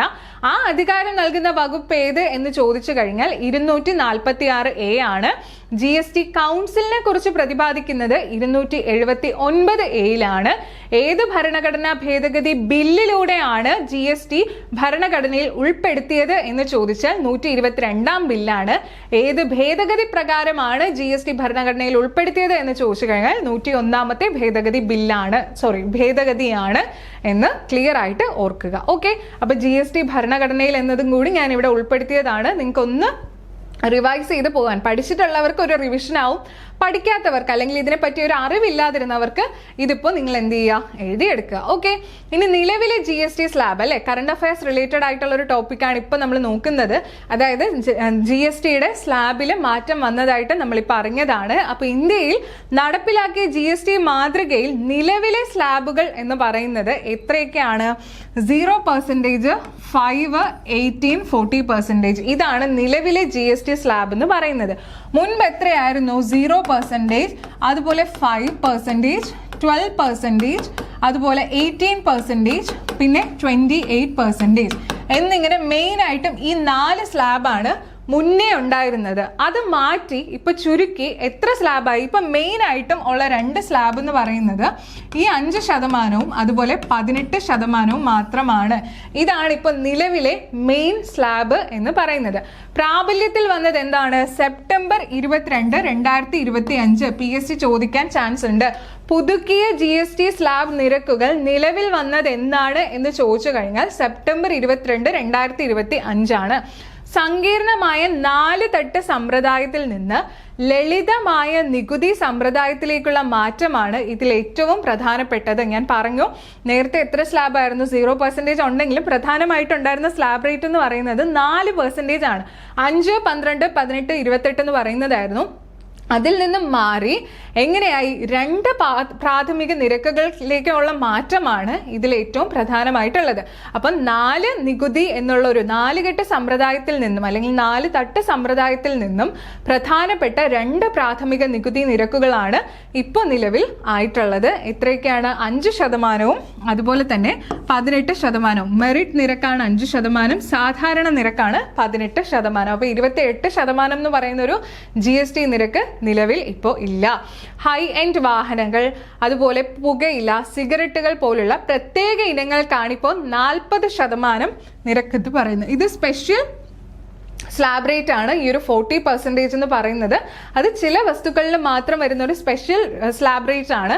മെയിൻ ആയിട്ടും ഇപ്പൊ എത്ര സ്ലാബ് റേറ്റ് ആണുള്ളത്? 5%, 18%. അപ്പോൾ കോംപ്ലിക്കേറ്റഡ് ആയിട്ടുണ്ടായിരുന്ന ആ ഒരു 4 GST നിരക്കിൽ നിന്നും മാറി ഇപ്പോൾ നിലവിൽ 5ഉം 18%. ചില ഇനങ്ങളിൽ മാത്രം, പ്രത്യേക ഇനങ്ങൾക്ക് മാത്രമാണ്, അതായത് ഹൈ എൻഡ് വാഹനങ്ങൾക്കും അതുപോലെ പുകയിലകൾക്കും സിഗരറ്റുകൾ പോലുള്ള പ്രത്യേക ഇനങ്ങൾക്ക് ഇപ്പൊ എത്ര ശതമാനം GST ആണ് വരുന്നത്? 40% GST ആണ് വരുന്നത്. അപ്പോൾ ഈ പുതുക്കിയ GST നിരക്ക് ഓർക്കുക.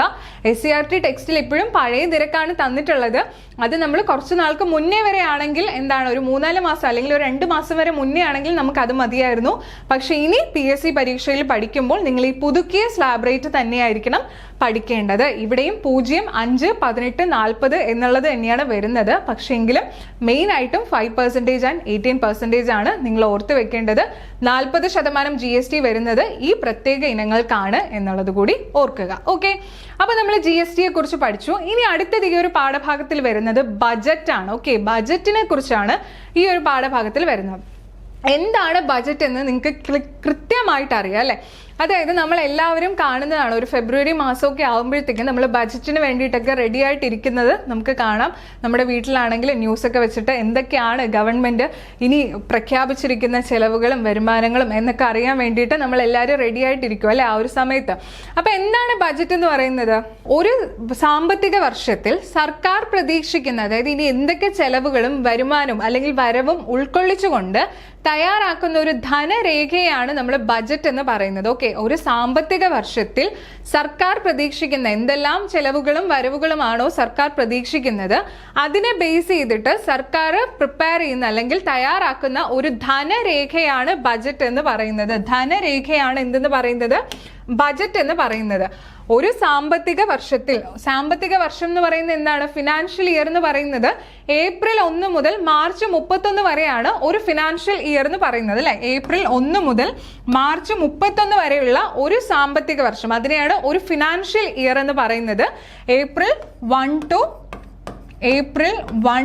to March 31. ഓക്കെ, മാർച്ച് 31 ഇതാണ് ഒരു എന്തെന്ന് പറയുന്നത്?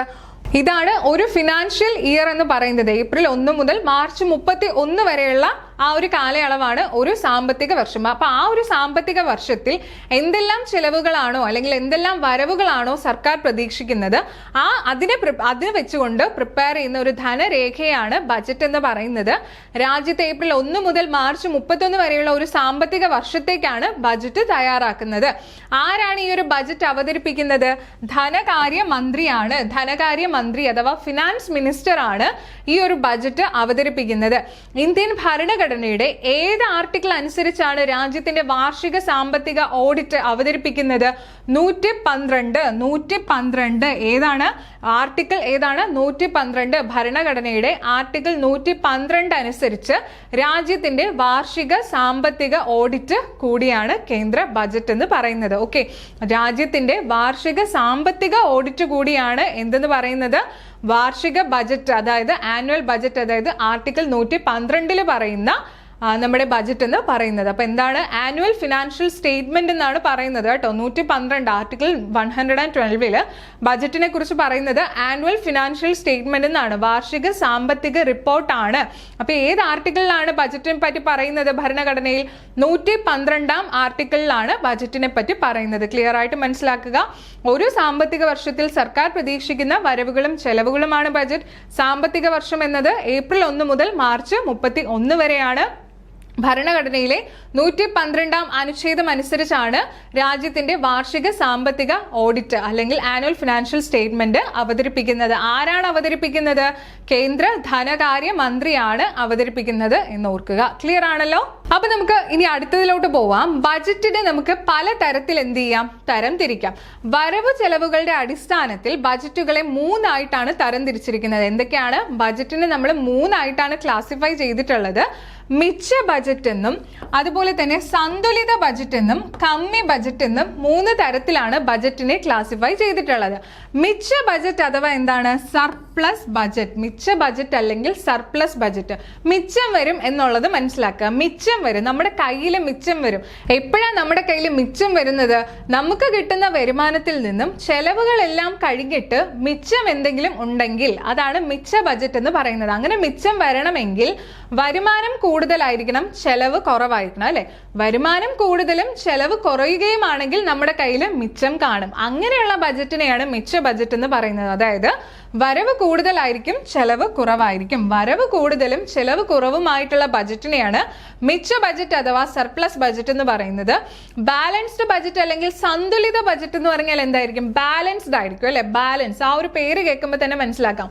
വരുമാനവും ചെലവും തുല്യതയിലായിരിക്കും അല്ലെങ്കിൽ തുല്യമായിട്ട് നിൽക്കുന്ന ഒരു ബജറ്റിനെയാണ് തുല്യ ബജറ്റ് അല്ലെങ്കിൽ സന്തുലിത ബജറ്റ് എന്ന് പറയുന്നത്. സന്തുലിത ബജറ്റ് അഥവാ ബാലൻസ്ഡ് ബജറ്റ് എന്ന് പറഞ്ഞാൽ എന്താണ്? വരവും ചെലവും തുല്യം, വരവും ചെലവും തുല്യമായിരിക്കും. എന്നാൽ കമ്മി ബജറ്റ് അല്ലെങ്കിൽ ഡെഫിസിറ്റ് ബജറ്റ് എന്ന് വെച്ചാൽ എന്താണ്? കമ്മിയാണ്, കുറവാണ്. ആ പേര് കേൾക്കുമ്പോൾ തന്നെ മനസ്സിലാക്കുക. കുറവാണ് എന്ന് പറയുമ്പോൾ അവിടെ വരുമാനം കുറവായിരിക്കും, ചെലവ് കൂടുതലായിരിക്കും, നമ്മുടെ കയ്യിൽ നിൽക്കാത്തൊരവസ്ഥയാണ്. കമ്മിയാണ്, വളരെ കമ്മിയാണ്. വരവ് കുറവും ചെലവ് കൂടുതലുമായിട്ടുള്ള ബജറ്റിനെയാണ് കമ്മി ബജറ്റ് അഥവാ ഡെഫിസിറ്റ് ബജറ്റ് എന്ന് പറയുന്നത്. ഇവിടെ വരവ് കുറവാണ്, അതോടൊപ്പം ചെലവ് കൂടുതലാണ്. അങ്ങനെയാണെങ്കിൽ നമ്മൾ പറയില്ല ഈ മാസം വളരെ കമ്മിയാണ് എന്ന് പറഞ്ഞാൽ എന്താണ്? നമ്മുടെ കയ്യിൽ പൈസ കുറവാണ്, വരുമാനം കുറവാണ്, എന്നാൽ ചെലവാണെങ്കിലോ അതിൻ്റെ ഇരട്ടി ചെലവ് നടക്കുന്നുണ്ട്. അപ്പൊ ഇതാണ് ബജറ്റിന്റെ 3 ക്ലാസിഫിക്കേഷൻ എന്ന് പറയുന്നത്. എന്തൊക്കെയാണ്? ബജറ്റിനെ നമുക്ക് 3 ആയിട്ട് തരം തിരിക്കാം. മിച്ച ബജറ്റ്, ബാലൻസ്ഡ് ബജറ്റ് അല്ലെങ്കിൽ സന്തുലിത ബജറ്റ്, അതുപോലെ കമ്മി ബജറ്റ് അല്ലെങ്കിൽ ഡെഫിസിറ്റ് ബജറ്റ്. മിച്ച ബജറ്റ് എന്ന് പറഞ്ഞാൽ എന്താണ്? വരുമാനം കൂടുതലായിരിക്കും, ചെലവ് കുറവായിരിക്കും. സന്തുലിത ബജറ്റ് എന്ന് പറഞ്ഞാൽ രണ്ടും തുല്യമായിരിക്കും, വരുമാനവും ചെലവും തുല്യമായിരിക്കും. കമ്മി ബജറ്റ് വരുമാനം കുറവായിരിക്കും, എന്നാൽ ചെലവ് കൂടുതലായിരിക്കും. ക്ലിയർ ആയിട്ട് മനസ്സിലായി എന്ന് വിശ്വസിക്കുന്നു. ഇനി നമുക്ക് ബജറ്റിനെ കുറിച്ച് കുറച്ച് കാര്യങ്ങൾ കൂടി നോക്കാം. ബജറ്റിന്റെ ഉത്ഭവം എങ്ങനെയായിരുന്നു എന്നാണ് ഇവിടെ തന്നിരിക്കുന്നത്. ബോഗറ്റ് എന്ന ഫ്രഞ്ച് വാക്കിൽ നിന്നാണ് ബജറ്റ് എന്ന വാക്കിന്റെ ഉത്ഭവം. എന്താണ് ബോഗറ്റ്? ബോഗറ്റ് എന്ന ഏത് വാക്കാണ്? ഫ്രഞ്ച് വാക്ക്.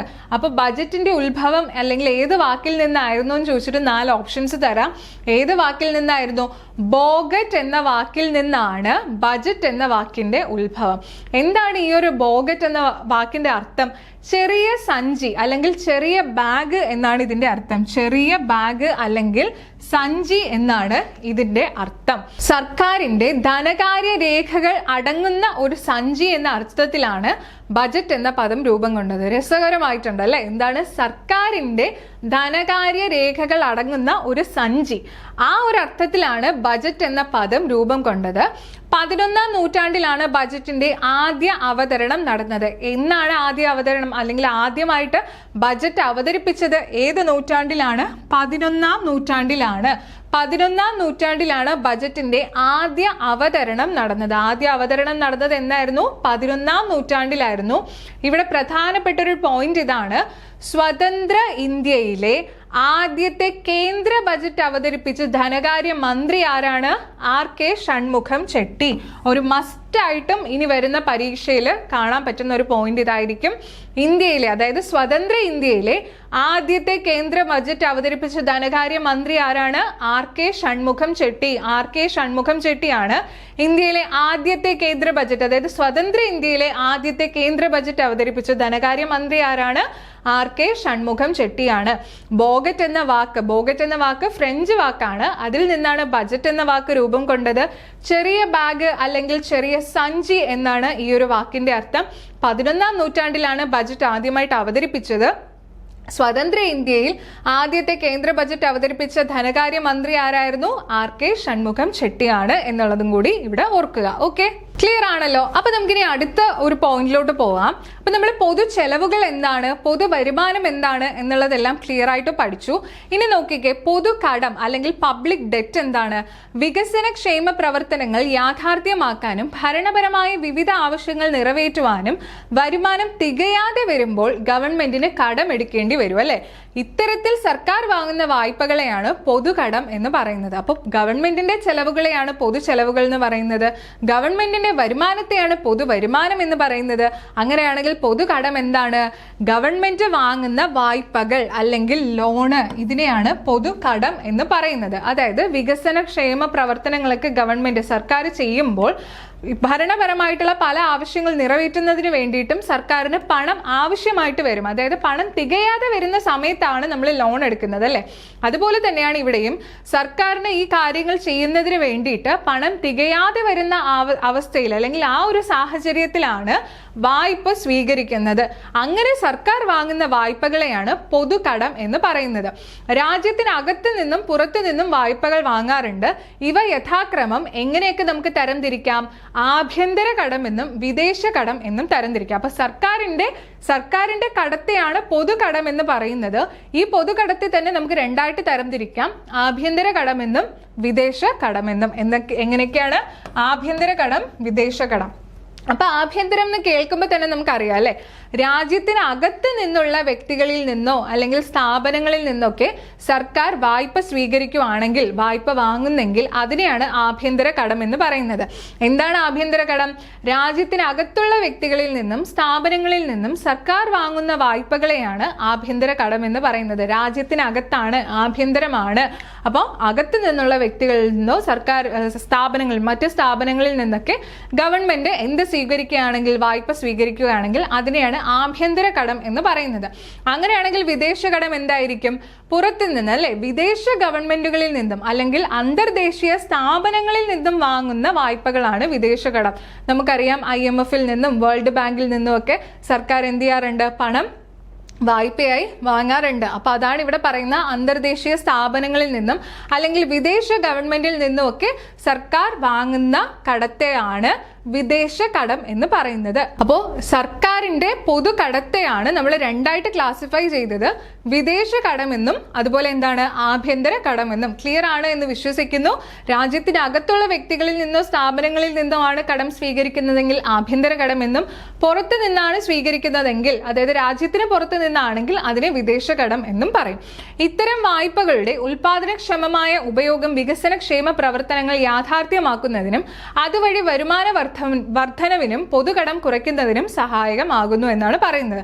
ഇങ്ങനെയുള്ള വായ്പകൾ സ്വീകരിക്കുന്നതിലോടുകൂടി ഗവൺമെന്റ് എന്താണോ ഉദ്ദേശിക്കുന്നത്, അല്ലെങ്കിൽ വികസന ചെലവുകൾക്കും ഭരണപരമായ ആവശ്യങ്ങൾക്കും ഒക്കെ ഗവൺമെന്റിന് ഈ പണം എന്ത് ചെയ്യാൻ കഴിയും? ഉപയോഗിക്കാൻ കഴിയും. അതിനാണ് ഈ കടങ്ങൾ സ്വീകരിക്കുന്നത്. ഇത് പിന്നീട് തിരിച്ചടക്കേണ്ടതായിട്ടുമുണ്ട്, അല്ലെ? അത് ഗവൺമെന്റിന്റെ പൊതു ചെലവുകളിൽ നമ്മൾ പഠിച്ചതാണ്. ഗവൺമെന്റിന് പലിശ കൊടുക്കേണ്ടതായിട്ട് വരുന്നത് പൊതു ചെലവാണ് എന്ന് പഠിച്ചു, അല്ലെ? അതായത് വികസനേതര ചെലവുകളിലാണ് നമ്മൾ പഠിച്ചത് ആ ഒരു പലിശ എന്ന് പറയുന്നത്. ഇതുപോലെ വായ്പകൾ സ്വീകരിക്കുമ്പോൾ ഗവൺമെന്റിന് പലിശയും കൊടുക്കേണ്ടതായിട്ട് വരും. അത് വികസനേതര ചെലവുകളിൽ വരുന്ന ഒരു കാര്യമാണ് എന്നും കൂടി ഓർക്കുക. ക്ലിയർ ആണല്ലോ? അപ്പൊ ഇതാണ് വിദേശ കടം അല്ലെങ്കിൽ പൊതുകടത്തിൽ വരുന്ന രണ്ട് ക്ലാസിഫിക്കേഷൻ എന്ന് പറയുന്നത്. ഇനി നോക്കിക്കേ, എന്താണ് ധനനയം അല്ലെങ്കിൽ ഫിസ്ക്കൽ പോളിസി എന്ന് പറയുന്നത്? പൊതുവരുമാനം, പൊതുചെലവ്, പൊതുകടം എന്നിവയെ സംബന്ധിച്ച സമഗ്രമായ സർക്കാർ നയമാണ് ധനനയം. നമ്മൾ ഇവിടെ എന്താണ് പൊതുചെലവെന്ന് പഠിച്ചു കഴിഞ്ഞു, എന്താണ് പൊതുവരുമാനം എന്ന് മനസ്സിലാക്കി, എന്താണ് പൊതുകടം എന്നും മനസ്സിലാക്കി. അപ്പൊ ഈ 3 കാര്യങ്ങളെ സംബന്ധിച്ചുള്ള സമഗ്രമായിട്ടുള്ള സർക്കാരിന്റെ ഒരു നയം അല്ലെങ്കിൽ ഒരു പോളിസിയെയാണ് ധനനയം എന്ന് പറയുന്നത്. എങ്ങനെയൊക്കെ ഈ ഒരു പൊതുകടമാണെങ്കിലും അതിനെപ്പറ്റി എന്തൊക്കെ കാര്യങ്ങൾ നോക്കാം, അതുപോലെ ചെലവുകൾ, പൊതു ചെലവുകൾ, അതുപോലെ ഏതൊക്കെ സ്രോതസ്സിൽ നിന്നുള്ള പൊതുവരുമാനം സർക്കാരിന് ലഭിക്കുന്നുണ്ട്, അത് വെച്ച് എങ്ങനെ ചെലവുകൾ നടത്താം, ഇനി അതിന് തികയാതെ വന്നാൽ എങ്ങനെ കടമെടുക്കാം, ഇതിനെല്ലാത്തിനും ഒരു രൂപരേഖ വേണം അല്ലെങ്കിൽ ഒരു പോളിസി വേണം. അങ്ങനെ ഈ 3 കാര്യങ്ങളെ കുറിച്ചുള്ള സമഗ്രമായിട്ടുള്ള ഒരു നയത്തെയാണ് ധനനയം അഥവാ എന്തെന്ന് പറയുന്നത്, ഫിസ്ക്കൽ പോളിസി എന്ന് പറയുന്നത്. ഇതിൽ ഏതൊക്കെ കാര്യങ്ങളാണ് വരുന്നത്? പൊതുവരുമാനം, പൊതുചെലവ്, പൊതുകടം. നമ്മളിപ്പോൾ പഠിച്ച ഈ 3 കാര്യങ്ങൾ, ഇവ 3 കാര്യങ്ങളെയും സംബന്ധിച്ച് സമഗ്രമായ സർക്കാർ നയത്തെയാണ് ധനനയം എന്ന് പറയുന്നത്. ധനകാര്യ വകുപ്പ് തയ്യാറാക്കുന്ന ഈ നയം നടപ്പിലാക്കുന്നത് ബജറ്റിലൂടെയാണ്. ഇത് ഏത് വകുപ്പാണ് തയ്യാറാക്കുന്നത്? ധനകാര്യ വകുപ്പാണ് തയ്യാറാക്കുന്നത്. ഈ നയം എങ്ങനെ നടപ്പിലാക്കുന്നു? ബജറ്റിലൂടെ. ധനനയം നടപ്പിലാക്കുന്നത് ബജറ്റിലൂടെയാണ് എന്ന് പറഞ്ഞാൽ അത് ശരിയാണ്. എന്തിനെയൊക്കെ കുറിച്ചുള്ള കാര്യങ്ങളാണ് ഇവിടെ വരുന്നത്? പൊതുവരുമാനം, പൊതുചെലവ്, പൊതുകടം. ധനകാര്യ വകുപ്പാണ് ഇത് തയ്യാറാക്കുന്നത്. ബജറ്റിലൂടെയാണ് ഈ നയം നടപ്പിലാക്കുന്നത്. നിലവിലെ സാമ്പത്തിക സ്ഥിതി മെച്ചപ്പെടുത്തുന്നതിനും സർക്കാർ സാമ്പത്തിക സ്ഥിരത കൈവരിക്കുന്നതിനും ഗവൺമെന്റിന്റെ മാർഗനിർദ്ദേശം നൽകുന്ന ഒരു നയം കൂടിയാണിത്. അപ്പൊ ഈ ഒരു നയത്തെക്കുറിച്ച് എന്താ പറഞ്ഞിരിക്കുന്നത്? നിലവിലെ ഇപ്പോഴുള്ള ഒരു സാമ്പത്തിക സ്ഥിതി മെച്ചപ്പെടുത്താൻ വേണ്ടിയിട്ടും അതുപോലെ ഒരു സ്റ്റെബിലിറ്റി, സാമ്പത്തിക സ്ഥിരത കൈവരിക്കുന്നതിന് വേണ്ടിയിട്ടുമൊക്കെ ഗവൺമെന്റ് കൊടുക്കുന്ന ഒരു മാർഗനിർദ്ദേശം, ഗവൺമെന്റ് നൽകുന്ന ഒരു മാർഗനിർദ്ദേശം, ഗവൺമെന്റിന് നൽകുന്ന ഒരു മാർഗനിർദ്ദേശ നയം കൂടിയാണ് ഈ ഒരു ധനനയം എന്ന് പറയുന്നത്. അതായത് എങ്ങനെ നമുക്ക് സാമ്പത്തിക സ്ഥിതി മെച്ചപ്പെടുത്താം, സാമ്പത്തിക സ്ഥിരത എങ്ങനെ കൈവരിക്കാം എന്നുള്ള കാര്യങ്ങളെല്ലാം ഗവൺമെന്റിന് മാർഗനിർദ്ദേശം നൽകുന്ന ഒരു നയം കൂടിയാണ് ധനനയം എന്ന് പറയുന്നത്. എന്തൊക്കെയാണ് ധനനയത്തിന്റെ ലക്ഷ്യങ്ങൾ?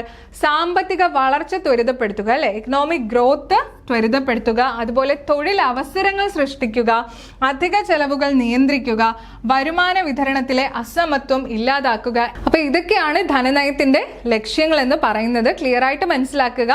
കേന്ദ്ര സർക്കാർ അല്ലെങ്കിൽ ആ ഒരു ഗവൺമെന്റ് പൊതുവരുമാനവും പൊതുചെലവും പൊതുകടം എന്നിവയെ സംബന്ധിച്ച് രൂപീകരിക്കുന്ന ഒരു പോളിസിയാണ് ധനനയം എന്ന് പറയുന്നത്. ഏത് വകുപ്പാണ് ഇത് തയ്യാറാക്കുന്നതെന്ന് ചോദിച്ചു കഴിഞ്ഞാൽ ധനകാര്യ വകുപ്പാണ്. രാജ്യത്തിന്റെ പുരോഗതി, അതുപോലെ സാമ്പത്തിക സ്ഥിരത, എന്തെല്ലാം കാര്യങ്ങളാണ് സാമ്പത്തിക സ്ഥിതി മെച്ചപ്പെടുത്തുന്നതിന് വേണ്ടിയിട്ട് കൊണ്ടുവരേണ്ടത് എന്നുള്ള കാര്യങ്ങളെല്ലാം ഗവൺമെന്റിന് പറഞ്ഞു കൊടുക്കാൻ വേണ്ടിയിട്ട് അല്ലെങ്കിൽ ഒരു മാർഗനിർദ്ദേശം നൽകുന്നതിന് വേണ്ടിയിട്ട് രൂപീകരിച്ചിട്ടുള്ള ഒരു നയത്തെയാണ് നമ്മൾ ധനനയം എന്ന് പറയുന്നത്. ക്ലിയർ ആണ് എന്ന് വിശ്വസിക്കുന്നു. ഇത്രയും കാര്യങ്ങളാണ് ഈ ഒരു ടോപ്പിക്കിൽ വരുന്നത്. ബജറ്റ്, വികസനത്തിന്റെ നേർരേഖ എന്ന് പറയുന്ന ഒരു ടോപ്പിക്കിൽ വരുന്ന കാര്യങ്ങൾ പൊതുകടം, പൊതുവരുമാനം, പൊതുചെലവ് എന്നുള്ളതായിരുന്നു. പൊതുചെലവിനെ വികസന ചെലവുകളിൽ നിന്നും വികസനേതര ചെലവുകളിൽ നിന്നും, അതുപോലെ പൊതുവരുമാനത്തെ നികുതി വരുമാനവും നികുതിയേതര വരുമാനം. നികുതി വരുമാനത്തെ തന്നെ നമ്മൾ വീണ്ടും പ്രത്യക്ഷ നികുതി എന്നും പരോക്ഷ നികുതി എന്നും ക്ലാസിഫൈ ചെയ്തു. അതുപോലെ എന്തൊക്കെയാണ് പൊതുകടം എന്ന് പഠിച്ചു, അതുപോലെ GST കുറിച്ച് നമ്മൾ പഠിച്ചു. പിന്നെ എന്താണ് ലാസ്റ്റ്? ധനനയം. ഈ 3 കാര്യങ്ങൾ, പൊതുവരുമാനവും പൊതുചെലവും പൊതുകടത്തെയും കുറിച്ചുള്ള സമഗ്രമായിട്ടുള്ള ഒരു രൂപരേഖയാണ്, അല്ലെങ്കിൽ അതിനെക്കുറിച്ച് പ്രിപ്പയർ ചെയ്യുന്ന ഒരു ധനനയത്തെയാണ് നമ്മൾ ഒരു രേഖയാണ് ധനനയം എന്ന് പറയുന്നത് എന്ന് നമ്മൾ പഠിച്ചു. ഇനി ഇതുമായിട്ട് ബന്ധപ്പെട്ട് കുറച്ച് ചോദ്യോത്തരങ്ങൾ കൂടി നോക്കുന്നതോടുകൂടി ഈ ചാപ്റ്റർ നിങ്ങൾക്ക് ക്ലിയർ ആവും. അപ്പോൾ ഒരു PSC പോയിന്റ് ഓഫ് വ്യൂവിൽ വേണ്ട കാര്യങ്ങളെല്ലാം നമ്മൾ ഈ ഒരു പാഠഭാഗത്തിൽ പഠിച്ചിട്ടുണ്ട്. നമുക്കൊന്ന് ചോദ്യം നോക്കിയാലോ? ആദ്യത്തെ ചോദ്യം നോക്കിയേ. താഴെ പറയുന്നവയിൽ നികുതിയേതര വരുമാനത്തിന് ഉൾപ്പെടുന്നത് ഏതാണ്? നികുതിയേതര വരുമാനത്തിൽ, നോൺ ടാക്സ് റവന്യൂവിൽ ഉൾപ്പെടുന്നത് ഏതൊക്കെയാണ്? വരുമാന നികുതി, എക്സൈസ് തീരുവ, വാണിജ്യ നികുതി, ഇവയെല്ലാം നമുക്ക് എന്താണ്? നികുതിയിൽ കൂടി കിട്ടുന്നതാണ്, അല്ലെ? എന്നാൽ ഫീസ് എന്ന് പറയുന്നത് നികുതിയിൽ കൂടി കിട്ടുന്നതാണോ, ടാക്സ് ആയിട്ടാണോ സ്വീകരിക്കുന്നത്? അല്ല. അപ്പൊ നികുതിയേതര വരുമാനത്തിൽ ഉൾപ്പെടുന്നത് ഏതാണ്? ഫീസ് ആണ് എന്ന് മനസ്സിലാക്കുക. ഫീസ് ആണ് ഇവിടെ നികുതിയേതര വരുമാനത്തിൽ ഉൾപ്പെടുന്നത്. ക്ലിയർ ആണല്ലോ? അപ്പൊ നമുക്ക് അടുത്ത ചോദ്യത്തിലോട്ട് പോവാം. അടുത്ത ചോദ്യം ഇങ്ങനെയാണ്: ഇന്ത്യയിൽ ഒരു സാമ്പത്തിക വർഷമായി കണക്കാക്കുന്നത് ഏത് കാലയളവാണ്? നോക്കിക്കേ ഓപ്ഷൻസ്: ജനുവരി 1 മുതൽ ഡിസംബർ 31 വരെ, ജനുവരി 1 മുതൽ മാർച്ച് 31 വരെ, ജൂൺ 1 മുതൽ മെയ് 31 വരെ, ഒക്ടോബർ 1 മുതൽ സെപ്റ്റംബർ 30 വരെ. ഏത് കാലയളവിനെയാണ് സാമ്പത്തിക വർഷമായി കണക്കാക്കുന്നത്? നമ്മൾ പഠിച്ചതാണ് അല്ലേ. ഏപ്രിൽ 1 മുതൽ മാർച്ച് 31 വരെയുള്ള കാലയളവാണ് നമ്മുടെ സാമ്പത്തിക വർഷം എന്ന് പറയുന്നത്. ഇന്ത്യയിലെ ഒരു സാമ്പത്തിക വർഷം ഏപ്രിൽ 1 മുതൽ മാർച്ച് 31 വരെയാണ്. അടുത്ത ചോദ്യം നോക്കിക്കേ. കേന്ദ്ര ബജറ്റുമായി ബന്ധപ്പെട്ട് താഴെ നൽകിയിരിക്കുന്ന പ്രസ്താവനകളിൽ തെറ്റായവ ഏതെല്ലാമാണ്? തെറ്റായവ നോട്ട് ചെയ്ത് നോക്കുക. തെറ്റായവ ഓരോ സ്റ്റേറ്റ്മെന്റ് ആയിട്ട് നോക്കാം. ഒരു സാമ്പത്തിക വർഷത്തിൽ സർക്കാർ പ്രതീക്ഷിക്കുന്ന വരവും ചെലവും ഉൾക്കൊള്ളിച്ചുകൊണ്ട് തയ്യാറാക്കുന്ന ധനരേഖയാണ് ബജറ്റ്. നമ്മൾ പഠിച്ചതാണ്, ശരിയാണല്ലേ ആ ഒരു സ്റ്റേറ്റ്മെന്റ്. ഒരു സാമ്പത്തിക വർഷത്തിൽ സർക്കാർ പ്രതീക്ഷിക്കുന്ന വരവും ചെലവും ഉൾക്കൊള്ളിച്ചുകൊണ്ട് തയ്യാറാക്കുന്ന ഒരു ധനരേഖയാണ് ബജറ്റ്. രണ്ടാമത്തെ സ്റ്റേറ്റ്മെന്റ് നോക്കിക്കേ. രാജ്യത്തിന്റെ വാർഷിക സാമ്പത്തിക ഓഡിറ്റ് കൂടിയാണ് കേന്ദ്ര ബജറ്റ് എന്ന് പറയുന്നത്. രാജ്യത്തിന്റെ വാർഷിക സാമ്പത്തിക ഓഡിറ്റ് കൂടിയാണ് കേന്ദ്ര ബജറ്റ് എന്ന് നമ്മൾ പഠിച്ച പോയിന്റ് ആണ്. മൂന്നാമത് നോക്ക്. ബജറ്റ് പാർലമെന്റിൽ അവതരിപ്പിക്കുന്നത് പ്രധാനമന്ത്രിയാണ്. ബജറ്റ് പാർലമെന്റിൽ അവതരിപ്പിക്കുന്നത് പ്രധാനമന്ത്രി എന്നാണോ നമ്മൾ പഠിച്ചത്? അല്ലല്ലേ, ധനകാര്യ മന്ത്രി എന്നാണ് നമ്മൾ പഠിച്ചത്. അങ്ങനെ വരുമ്പോൾ ഈ ഒരു സ്റ്റേറ്റ്മെന്റ് തെറ്റല്ലേ? ഇനി നോക്കിക്കേ. നാലാമത്തെ സ്റ്റേറ്റ്മെന്റിൽ എന്താ പറയുന്നത്? ഇന്ത്യൻ ഭരണഘടനയുടെ ആർട്ടിക്കിൾ 112 അനുസരിച്ചാണ് കേന്ദ്ര ബജറ്റ് തയ്യാറാക്കുന്നത്. നമ്മൾ പഠിച്ചതാണല്ലേ, ആർട്ടിക്കിൾ 112 അനുസരിച്ചിട്ടാണ് കേന്ദ്ര ബജറ്റ് തയ്യാറാക്കുന്നത്. ആനുവൽ ഫിനാൻഷ്യൽ സ്റ്റേറ്റ്മെന്റ് എന്നാണ് 112 അനുച്ഛേദത്തിൽ അല്ലെങ്കിൽ ആർട്ടിക്കിളിൽ ഭരണഘടനയിൽ പറയുന്നത് എന്ന് നമ്മൾ പഠിച്ചു. അങ്ങനെ വരുമ്പോൾ നാലാമത്തെ സ്റ്റേറ്റ്മെന്റും ശരിയാണ്. അപ്പൊ ഇവിടെ ഏതാണ് തെറ്റായിട്ടുള്ളതെന്ന് പറയുന്നത്? തെറ്റായവയാണ് ചോദിച്ചിട്ടുള്ളത്. ഓപ്ഷൻ എ 3 മാത്രമാണ് ഇവിടെ തെറ്റായ സ്റ്റേറ്റ്മെന്റ് എന്ന് പറയുന്നത്. അടുത്ത ചോദ്യം നോക്കിക്കേ. സ്വതന്ത്ര ഇന്ത്യയിലെ ആദ്യത്തെ കേന്ദ്ര ബജറ്റ് അവതരിപ്പിച്ച വ്യക്തി ആരാണ്? നമ്മൾ വീണ്ടും റിപ്പീറ്റ് ചെയ്ത് പഠിച്ചതാണ്. സ്വതന്ത്ര ഇന്ത്യയിലെ ആദ്യത്തെ കേന്ദ്ര ബജറ്റ് അവതരിപ്പിച്ച വ്യക്തി ആരാണ്? മൊറാർജി ദേശായി ആണോ, ജോൺ മത്തായി ആണോ, ആർ.കെ. ഷൺമുഖം ചെട്ടി, സി.ഡി. ദേശ്മുഖ്? ഇതിൽ ആരാണ് സ്വതന്ത്ര ഇന്ത്യയിലെ ആദ്യത്തെ കേന്ദ്ര ബജറ്റ് അവതരിപ്പിച്ചത്? ആർ.കെ. ഷൺമുഖം ചെട്ടിയാണ് അല്ലെ. ആർ.കെ. ഷൺമുഖം ചെട്ടിയാണ് സ്വതന്ത്ര ഇന്ത്യയിലെ ആദ്യത്തെ കേന്ദ്ര ബജറ്റ് അവതരിപ്പിച്ചത്. അടുത്ത ചോദ്യം നോക്കുക. പൊതുവരുമാനം, പൊതുചെലവ്, പൊതുകടം എന്നിവ സംബന്ധിച്ച സമഗ്രമായ സർക്കാർ നയം ഏതാണ്? നമ്മൾ പഠിച്ചതാണ്. പൊതുവരുമാനം, പൊതുചെലവ്, പൊതുകടം എന്നിവ സംബന്ധിച്ച സമഗ്രമായ സർക്കാർ നയത്തെ ധനനയം അഥവാ ഫിസ്ക്കൽ പോളിസി എന്നാണ് പറയുന്നത് അല്ലെ. ഫിസ്ക്കൽ പോളിസി അഥവാ ധനനയം എന്നാണ് പറയുന്നത്. ക്ലിയർ ആണല്ലോ. അടുത്ത ചോദ്യം നോക്കിക്കേ. ധനവുമായി ബന്ധപ്പെട്ട് ധനനയവുമായി ബന്ധപ്പെട്ട് താഴെ പറയുന്ന പ്രസ്താവനകൾ പരിഗണിക്കുക. ധനനയം തയ്യാറാക്കുന്നത് കേന്ദ്ര റിസർവ് ബാങ്ക് ആണ്. രണ്ടാമത്തെ സ്റ്റേറ്റ്മെന്റ് നിലവിലെ സാമ്പത്തിക സ്ഥിതി മെച്ചപ്പെടുത്തുന്നതിനും സാമ്പത്തിക സ്ഥിരത കൈവരിക്കുന്നതിനും ഗവൺമെന്റിന് മാർഗനിർദ്ദേശം നൽകുന്ന ഒരു നയമാണിത്. ഈ നയം നടപ്പിലാക്കുന്നത് ബജറ്റിലൂടെയാണ്.